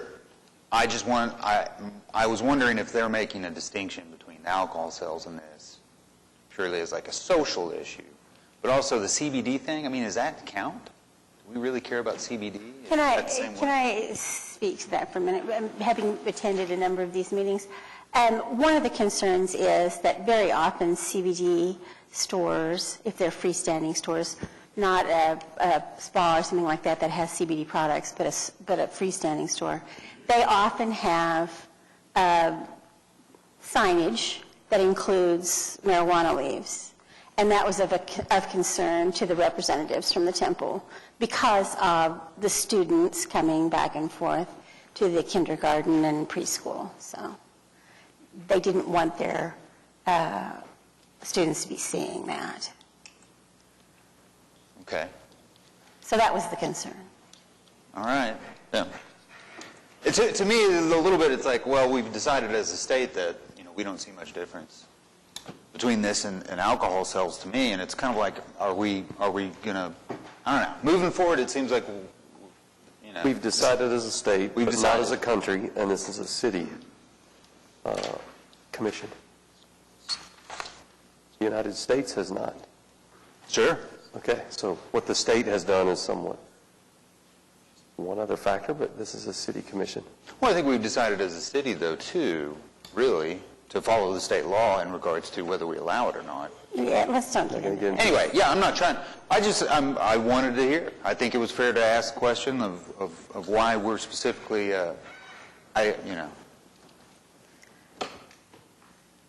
Thank you very much, Lisa. I will say one thing about the applicant in this case. I've been doing this kind of work for a long time on both sides of this horseshoe. And I have not met many, I'm trying to think if I can say, if any, project developers that have been as genuinely interested in listening to the input they get from surrounding property owners. In meeting, in fact, the very first of the meetings that I went with the neighbors was sort of his second meeting with them, and he was showing them the plan that he had developed based on the input they had given him. And many of them were surprised to see it. It's like, well, you told us you didn't really have a plan. It's like, what is all this? What is all this? And it was literally what they had told him they wanted to see. So I think, he's been very easy to work with in terms of actually listening, actually being responsive. It's not just, yes, I'm listening, but no, I'm not going to do that. I mean, he has been very, very willing to incorporate the ideas and even restrictions that have been suggested to him about the development. It's not enough to satisfy everybody, and I get that. If I lived in one of those houses right over there, I'm not sure what I would think of it. I do believe that probably I have friends who live in the area who can't wait to see this thing happen. I'm sure if I were 70 years old and had raised a family there and not interested in moving, I might have different thoughts about it. So it's not the kind of thing that is everybody's cup of tea. I definitely was one of the people who, I think I told Ryan the first time that I spoke to him after the approval of the original PUD on the corner, which was for like a restaurant or something, that I was underwhelmed. So I think this is an important corner in the city of Oklahoma City. I think it deserves a better than just okay kind of development, and I think that this is a much, much better than just okay kind of development, and I'm very excited to see it happen. If I could make a motion to approve it, I would. I just have a question. I'm big on unintended consequences, so you get all this done, and then this doesn't come to fruition, what ends up happening to the property? And what are we opening ourselves up to allow to be built there? Not saying that your deal's not going to happen, but if it doesn't happen. That's a great question. The economy turns south tomorrow, and this is in place, but now you're not going to build this. So from now we're talking about the investment filter of the applicant, the developer. So my filter is heads you win, tails you don't lose. And the tails you don't lose version is that we bought it on a cap rate that's supportable on the existing income of these properties. Now, some of that income has waned a little bit as tenant leases have expired in these office buildings. We have wanted to keep flexibility. So where a tenant may have wanted a 2, 3, 5-year lease, we've asked for a 12-month lease. And so we've had some decline in occupancy, but that's something that we could just turn a switch and then start to see improve.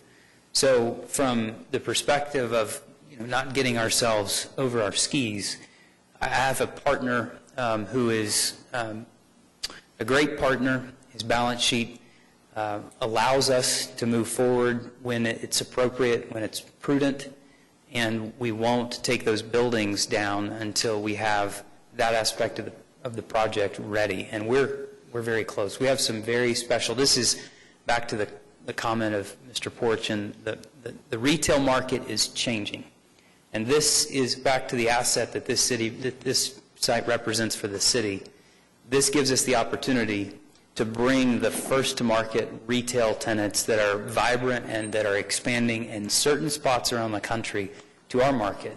And that helps validate our city on the retail scene, and it helps us to really improve the fundamentals of retail in our market, which drives so much of our city services. So prudence, heads you win, tails you don't lose, and we're protected if you approve today, we move to City Council. City Council approves. We go ahead forward with our plans. We won't tear those office buildings down and change the uses until we're secure in our position with what we're coming back out with. Does that answer? And this isn't in our purview, but it's not your intention to cannibalize Penn Square Mall. No. No, it's fully occupied. These are tenants that would like to come if the right location presented itself, and this is it for many users. They don't have an option at Penn Square Mall because it's full. So.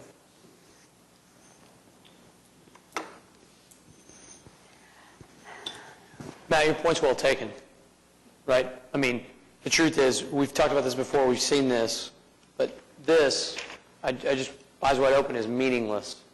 All that matters is what's in that PUD and what the uses are.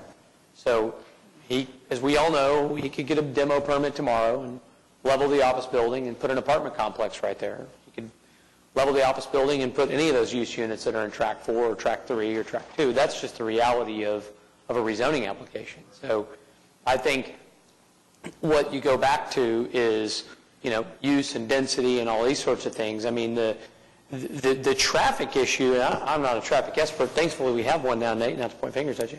And city staff, I mean, what I've heard is that the thought process here is that this will improve traffic problems that already exist in the area despite the increases in density. That's what I have heard come across from this plan from city staff and others. So from that aspect, I think it makes a lot of sense. I think if you look at the surrounding area, the only thing that bothers me about this whole thing, this corner, to say that this corner isn't perfectly appropriate for this level of retail intensity it's almost, I mean, it's kind of comical. The only thing that bothers me, and I get now that I have to kind of defer to the neighbors about why these parking garages were pushed out to the edges by, sort of the greater consensus, but I'm really bothered with how close that is from just a massing perspective from a single family type home, even though it is zoned R3, right, to this garage. And the thing that I brought up in the meeting this morning that we had, that Janice also attended, was, that's why I wanted the screening for the parking garages included, because I think once a specific plan comes back, again, you guys I've talked about Paycom a million times in here, but love them as a neighbor. The only thing is that parking garage is lit up all night long, all the time, and those lights, you can see them from my neighborhood, which is just, that was a missed opportunity to sort of mitigate that impact. And there's going to be impact here from these garages, but I also, as I think through the comments of the Heights, and I think through the comments of Ms. Porch and Ms. Harrison, I think if I took that parking garage away and I put a 4-story office building there, or a 4-story apartment complex there, does that make it better or worse than a garage? If I lived in that house, it would make it worse. I'd rather have the garage than the apartment. I'd rather have the garage than the, so I don't know. I don't know. It's a tough deal, but I'm in support of the application too. I hope we've thought through what we're going to include in the specific plan, because this is a massive development that will take many years to build, and the people that sit in these chairs may be completely different today. And what tools are we giving those people, if it is not us, to help make sure that the impacts of this development are mitigated? I mean, that's the only thing I have, consternation on. We've tried to include as many things as we can, but maybe before we vote, we should think about that one more time and make sure there's not other things from a specific plan that, because we may not be here, but Mr. Box is going to be here, and he's going to convince them that they don't have the ability. So what we've included are the building design and placement, the lighting, the landscaping, the signage, the dumpster and decorative art placement, the parking and pedestrian and vehicular access, including placement of any drive-through and placement of bicycle facilities. Those will all be determined at the specific plan stage.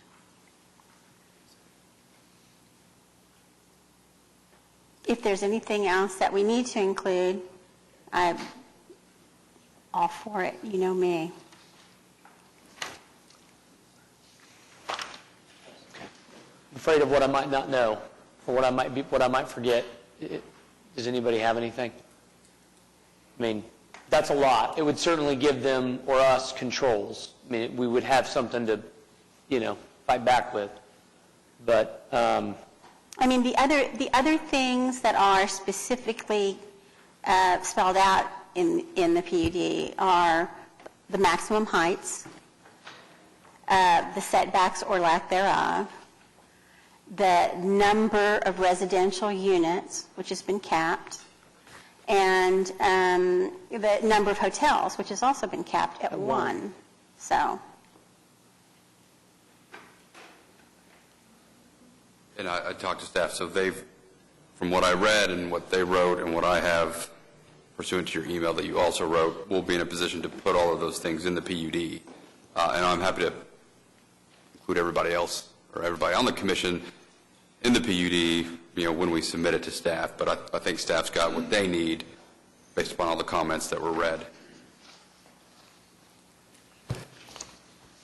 So commissioners, if we don't have any further discussion or other questions, I'll entertain a motion. There was a revised MDS that was circulated that was not what was in our packet that you read, but those are included as a result of its submission. So those changes don't need to be read into the record. Is that correct? The changes that I just recited? The changes Yes, those he was reading from the... Okay. What I'm asking you is that the most revised master design statement that you submitted, that you read the amendments you'd made to, that is what's being submitted for approval if they're going to City Council. I don't need to read. Right. You can say as amended if you're making a motion. And what that would encapsulate is not only the changes that are in the June 6th MDS that was submitted to staff, circulated to everybody, but additionally all the changes that Ms. Powers read and we read and the modifications to the T. Okay, so then I'll take a shot at this if there's no more discussion, but all we need to address then would be the technical evaluations. Yes. Okay, and we were okay with 1. Yes, sir. We wanted to strike 2. Correct. We wanted to strike 3. Correct. We wanted to modify 4. Yeah, are we modifying that? To limit it to coffee shops only. Yeah, we're modifying. I guess we're keeping the use unit. We're modifying it so that the use unit is limited to only a coffee shop. So instead of eliminate eating establishment, a revised TE perhaps could say limit. Do all 4 tracks include eating establishment drive-through? Yes. So then what we could say is we're altering that use unit to be limited to a coffee shop. Yes. To a principal use as a coffee shop. Yes. Okay? And then we're deleting TE number 5. Yes. And the other items, I think, are as amended, being the language Ms. Powers wants 42 feet on the dumpsters, all the other things we've talked about. Well, I'll just throw a bunch of stuff at the wall then. So I'll make a motion to recommend approval of the application of PUD 1715, subject to the amendments read into the record by the resubmitted master design statement by Mr. Box and as modified by Commissioner Powers, and amending the master design statement further to limit any mention of eating establishments, fast food with drive-through order window to a principal use of coffee shop, and eliminating TE number 2, TE number 3, and TE number 5. Yes. Second. I have a motion and a second to approve item number 24 as amended. Would you cast your votes, please? It is approved. Thank you. Item 25 is an associated application to close parts of Northwest 50th Street and several other streets in Ward 2. So this is an associated item that would allow for the closure of various public ways that will be rebuilt as part of the project. None of the street network that is there will go away. It'll simply be perhaps reimagined. Here you can see where 50th Street is now. It would go straight across. It's going to bend down to the south where the office building is now and connect to the spot that is signalized. So there is a TE that we do agree to. The TE states that the realigned 50th must be constructed and dedicated. In other words, the new 50th must be built, dedicated, and accepted by City Council prior to the vacation action of the current 50th, which we agree to. So there will never be a time in which the city does not have a 50th Street.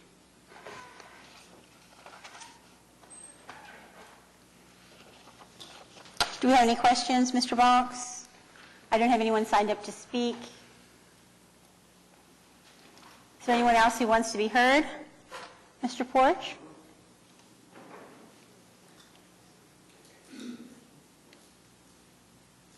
Now, this is precisely what I was talking about before with 50th Street. This, from what I can see on their map and all, this is going to wander down through the middle of this gargantuan development and come out at the stop line there by 50 Penn Place. That's going to do nothing but funnel more traffic onto these side streets, 49th. You're going to have a traffic jam there.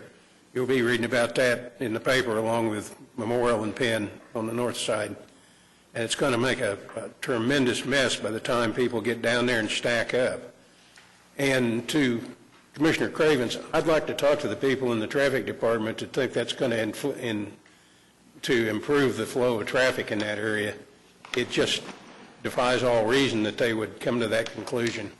Yeah, and I just respectfully have to say, I mean, I'm not a traffic engineer, right? So I have to, as a commissioner, defer to staff on items like this when they recommend approval.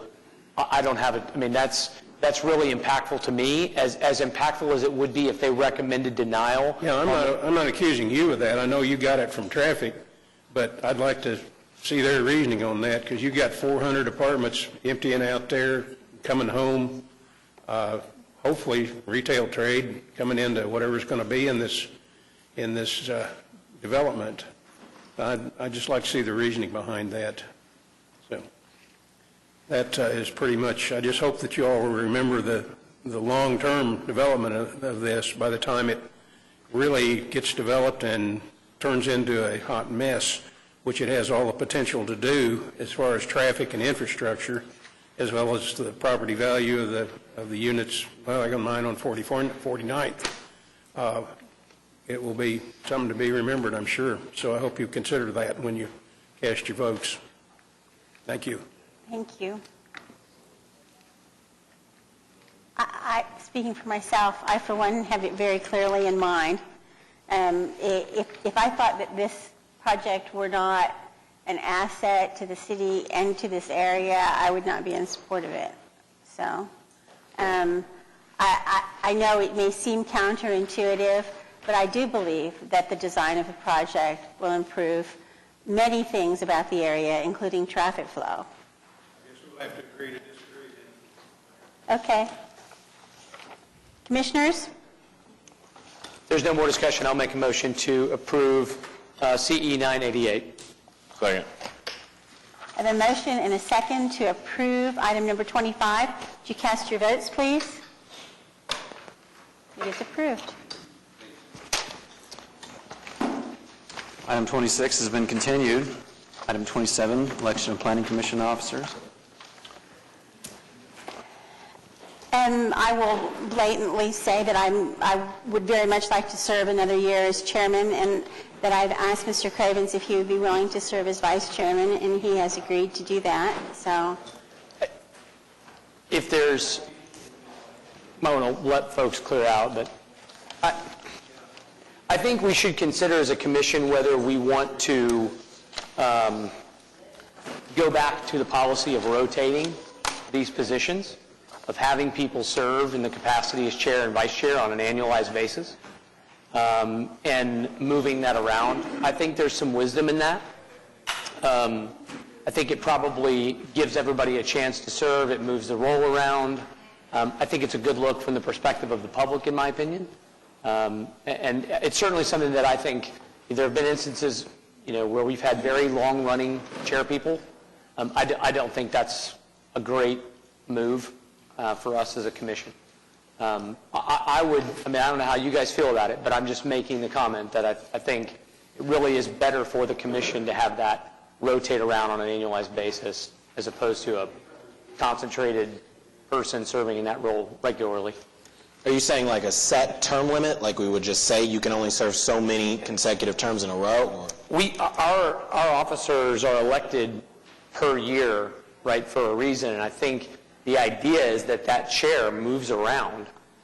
So that whoever's serving as chairman one year, in fact, our bylaws contemplate that the chair and then the vice chair and then the immediately preceding, so that kind of the chairman emeritus is the third in line to serve in that role should the meeting require it based on recusals. So it's clearly was contemplated when the bylaws were written that you would have a rotating environment of, and I think, as I say, it's people come in and they see the same faces in the same places. I think it's important that move around. That's my 2 cents on it. So I don't know how everybody else feels, but that's my 2 cents on it. I don't know the last time anybody's looked at the bylaws, but we probably need to look at those. That's my take. Here's what I would say about that. And one of the things that I've learned during the time that I've served as chair is that it's about a lot more than running the meeting. It takes quite a lot of time. There are an awful lot of other issues going on that require additional time, and there's a certain learning curve to it, I'll say. And I think, frankly, that the commission is better served by having someone in place more than a single year anyway, I'll put it that way. What are the additional duties? Well, the person who is the chair of the Planning Commission also has to either serve or choose someone else to serve on the Capital Medical Planning Commission. I have served on the Code Update Selection Committee for the team to advise the city about the code update process. There's a certain amount of policy concern, when you have to look at changes to the various other processes that kind of fall under the heading of the Planning Commission. Just, meetings with department heads and, stuff. I know you do spend a significant amount of your time going to meetings and whatnot outside of your ward. You've helped me out quite a bit on items in my area. I guess partially I'm curious, is that also part of what you see as the chairperson's duty? Oh, yes, absolutely. Just a question, Janice. How many hours a week would you estimate you spend in your position? Oh. I kind of jokingly tell people it's like a part-time job.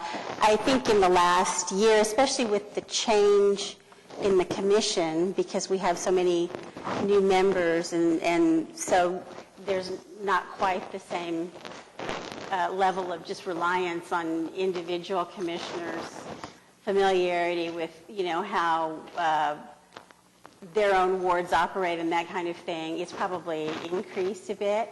I'd say it's, probably 25 hours a week. I would guess at least 25.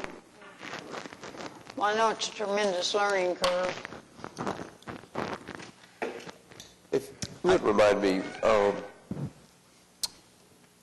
Chairwoman Powers, when did you start as the chairwoman? I think I joined the commission right about the same time. I think Scott right after. I think there's been tremendous turnover. I think you're the only one that maybe served for longer than 2 years. But remind me when you became the chairwoman, and there has been all these new faces in this period of time. When was it? Right when you joined. When was it? 2 years ago? Two right years about now. ago.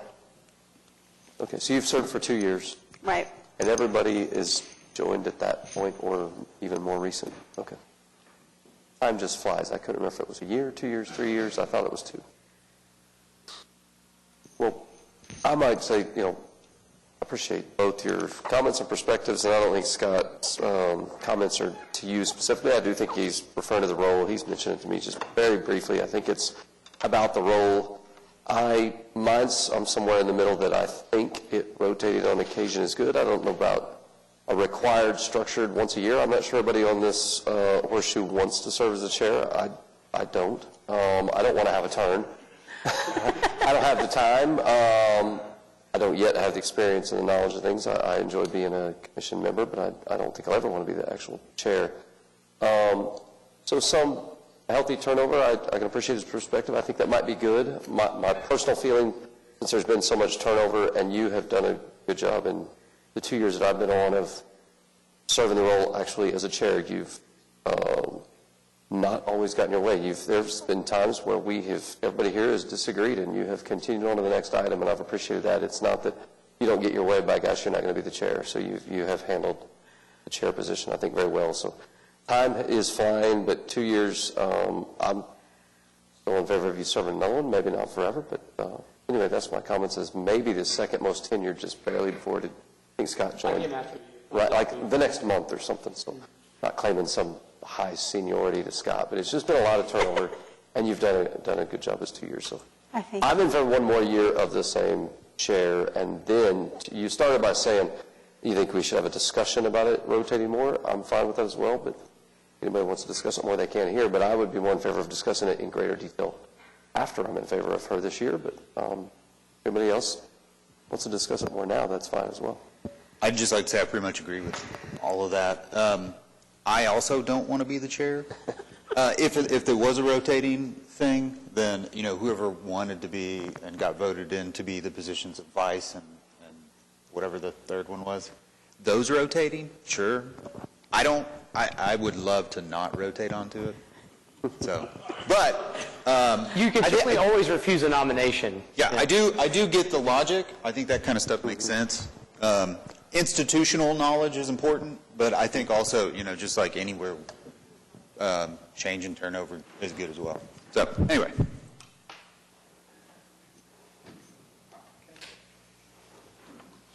Scott, is the chairmanship something that you would consider taking?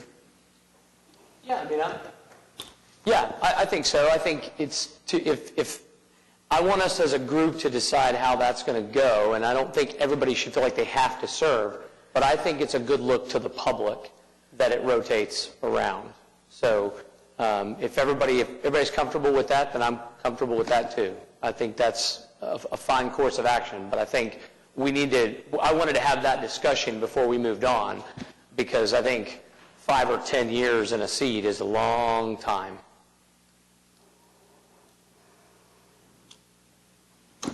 I can't remember how long was Chairman Yokel in his position. It was a long time, wasn't it? It was a very long time. Very long time, yeah. I should know this, but who's our vice chair? Mike Hensley was our vice chair. Oh, that's right. So we don't have a vice chair. Not at the moment. And we need to select a vice chair. So, I'm sorry, am I cutting you off? Are we ready to move forward? Okay. So we just need a motion to approve the election of Janice as chair and Scott as vice chair. Is that what we're... Are you willing to serve? Yeah, sure. I had understood that. I think you guys should rotate every meeting. It might require that, who knows? So I have a motion. Do I have a second? Second. I have a motion and a second to approve myself as chair and Commissioner Cravens as vice chair. All in favor? I think we should cast our votes. We should do it officially, I guess. And that is approved. Thank you. I will endeavor to do a better job of getting us in and out.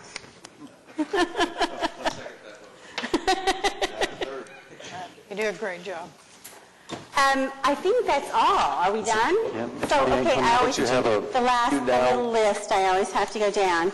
Additional items, communications and reports. Sorry to interrupt. Do you now designate person on the capital medical zoning, or does that remain? You know, I serve in that position currently, and I think I probably will continue to do that at least for a while. Okay. That doesn't have to be changed or addressed today. No. Just keep moving. Okay. No. Planning Commission committees. I don't have any. Planning Commission members. Anybody have anything? Update on the code update? Well, we are, as I understand it, is still in negotiation with the selection, the team we've selected, and It's on the council docket for next Tuesday. Okay. And at that point, the contract will be approved, and we will be on a conference call with them immediately and try and get them here for what we're calling a soft kickoff, kind of a just come and absorb. They have a lot of information to absorb in the first few weeks, and we'll certainly keep you all posted. But we need to start setting up kind of working groups, both with Planning Commission and with stakeholders and the public at large. And How will those groups form? that's the Planning Commission group. I think that's. I mean, even like the public groups. That's one of the first steps is for us to come up with an engagement plan. So we will have all kinds of things, focus groups for, developers and just various interest groups, and a committee that will kind of oversee and contribute to the process. There's a whole host of things that we would like to do. So we'll come back with a public and stakeholder engagement plan. That's part of one of the first things they'll do. So I don't have a lot of detail right now, other than that's the general direction we're going, but we will get there first thing. one of the things that, as we were going through that selection process, that I think impressed everybody who participated about the team that was ultimately selected was their approach to that process. So I'm really looking forward to seeing, what it is they propose. Planning Department, Nothing from us. Development Services, Municipal Counselor. Well, this is great. Citizens to be heard, nobody left. Other business, adjournment. So moved. Second. Motion is second. All in favor say aye. Any opposed? We're done. We'll see you guys next month.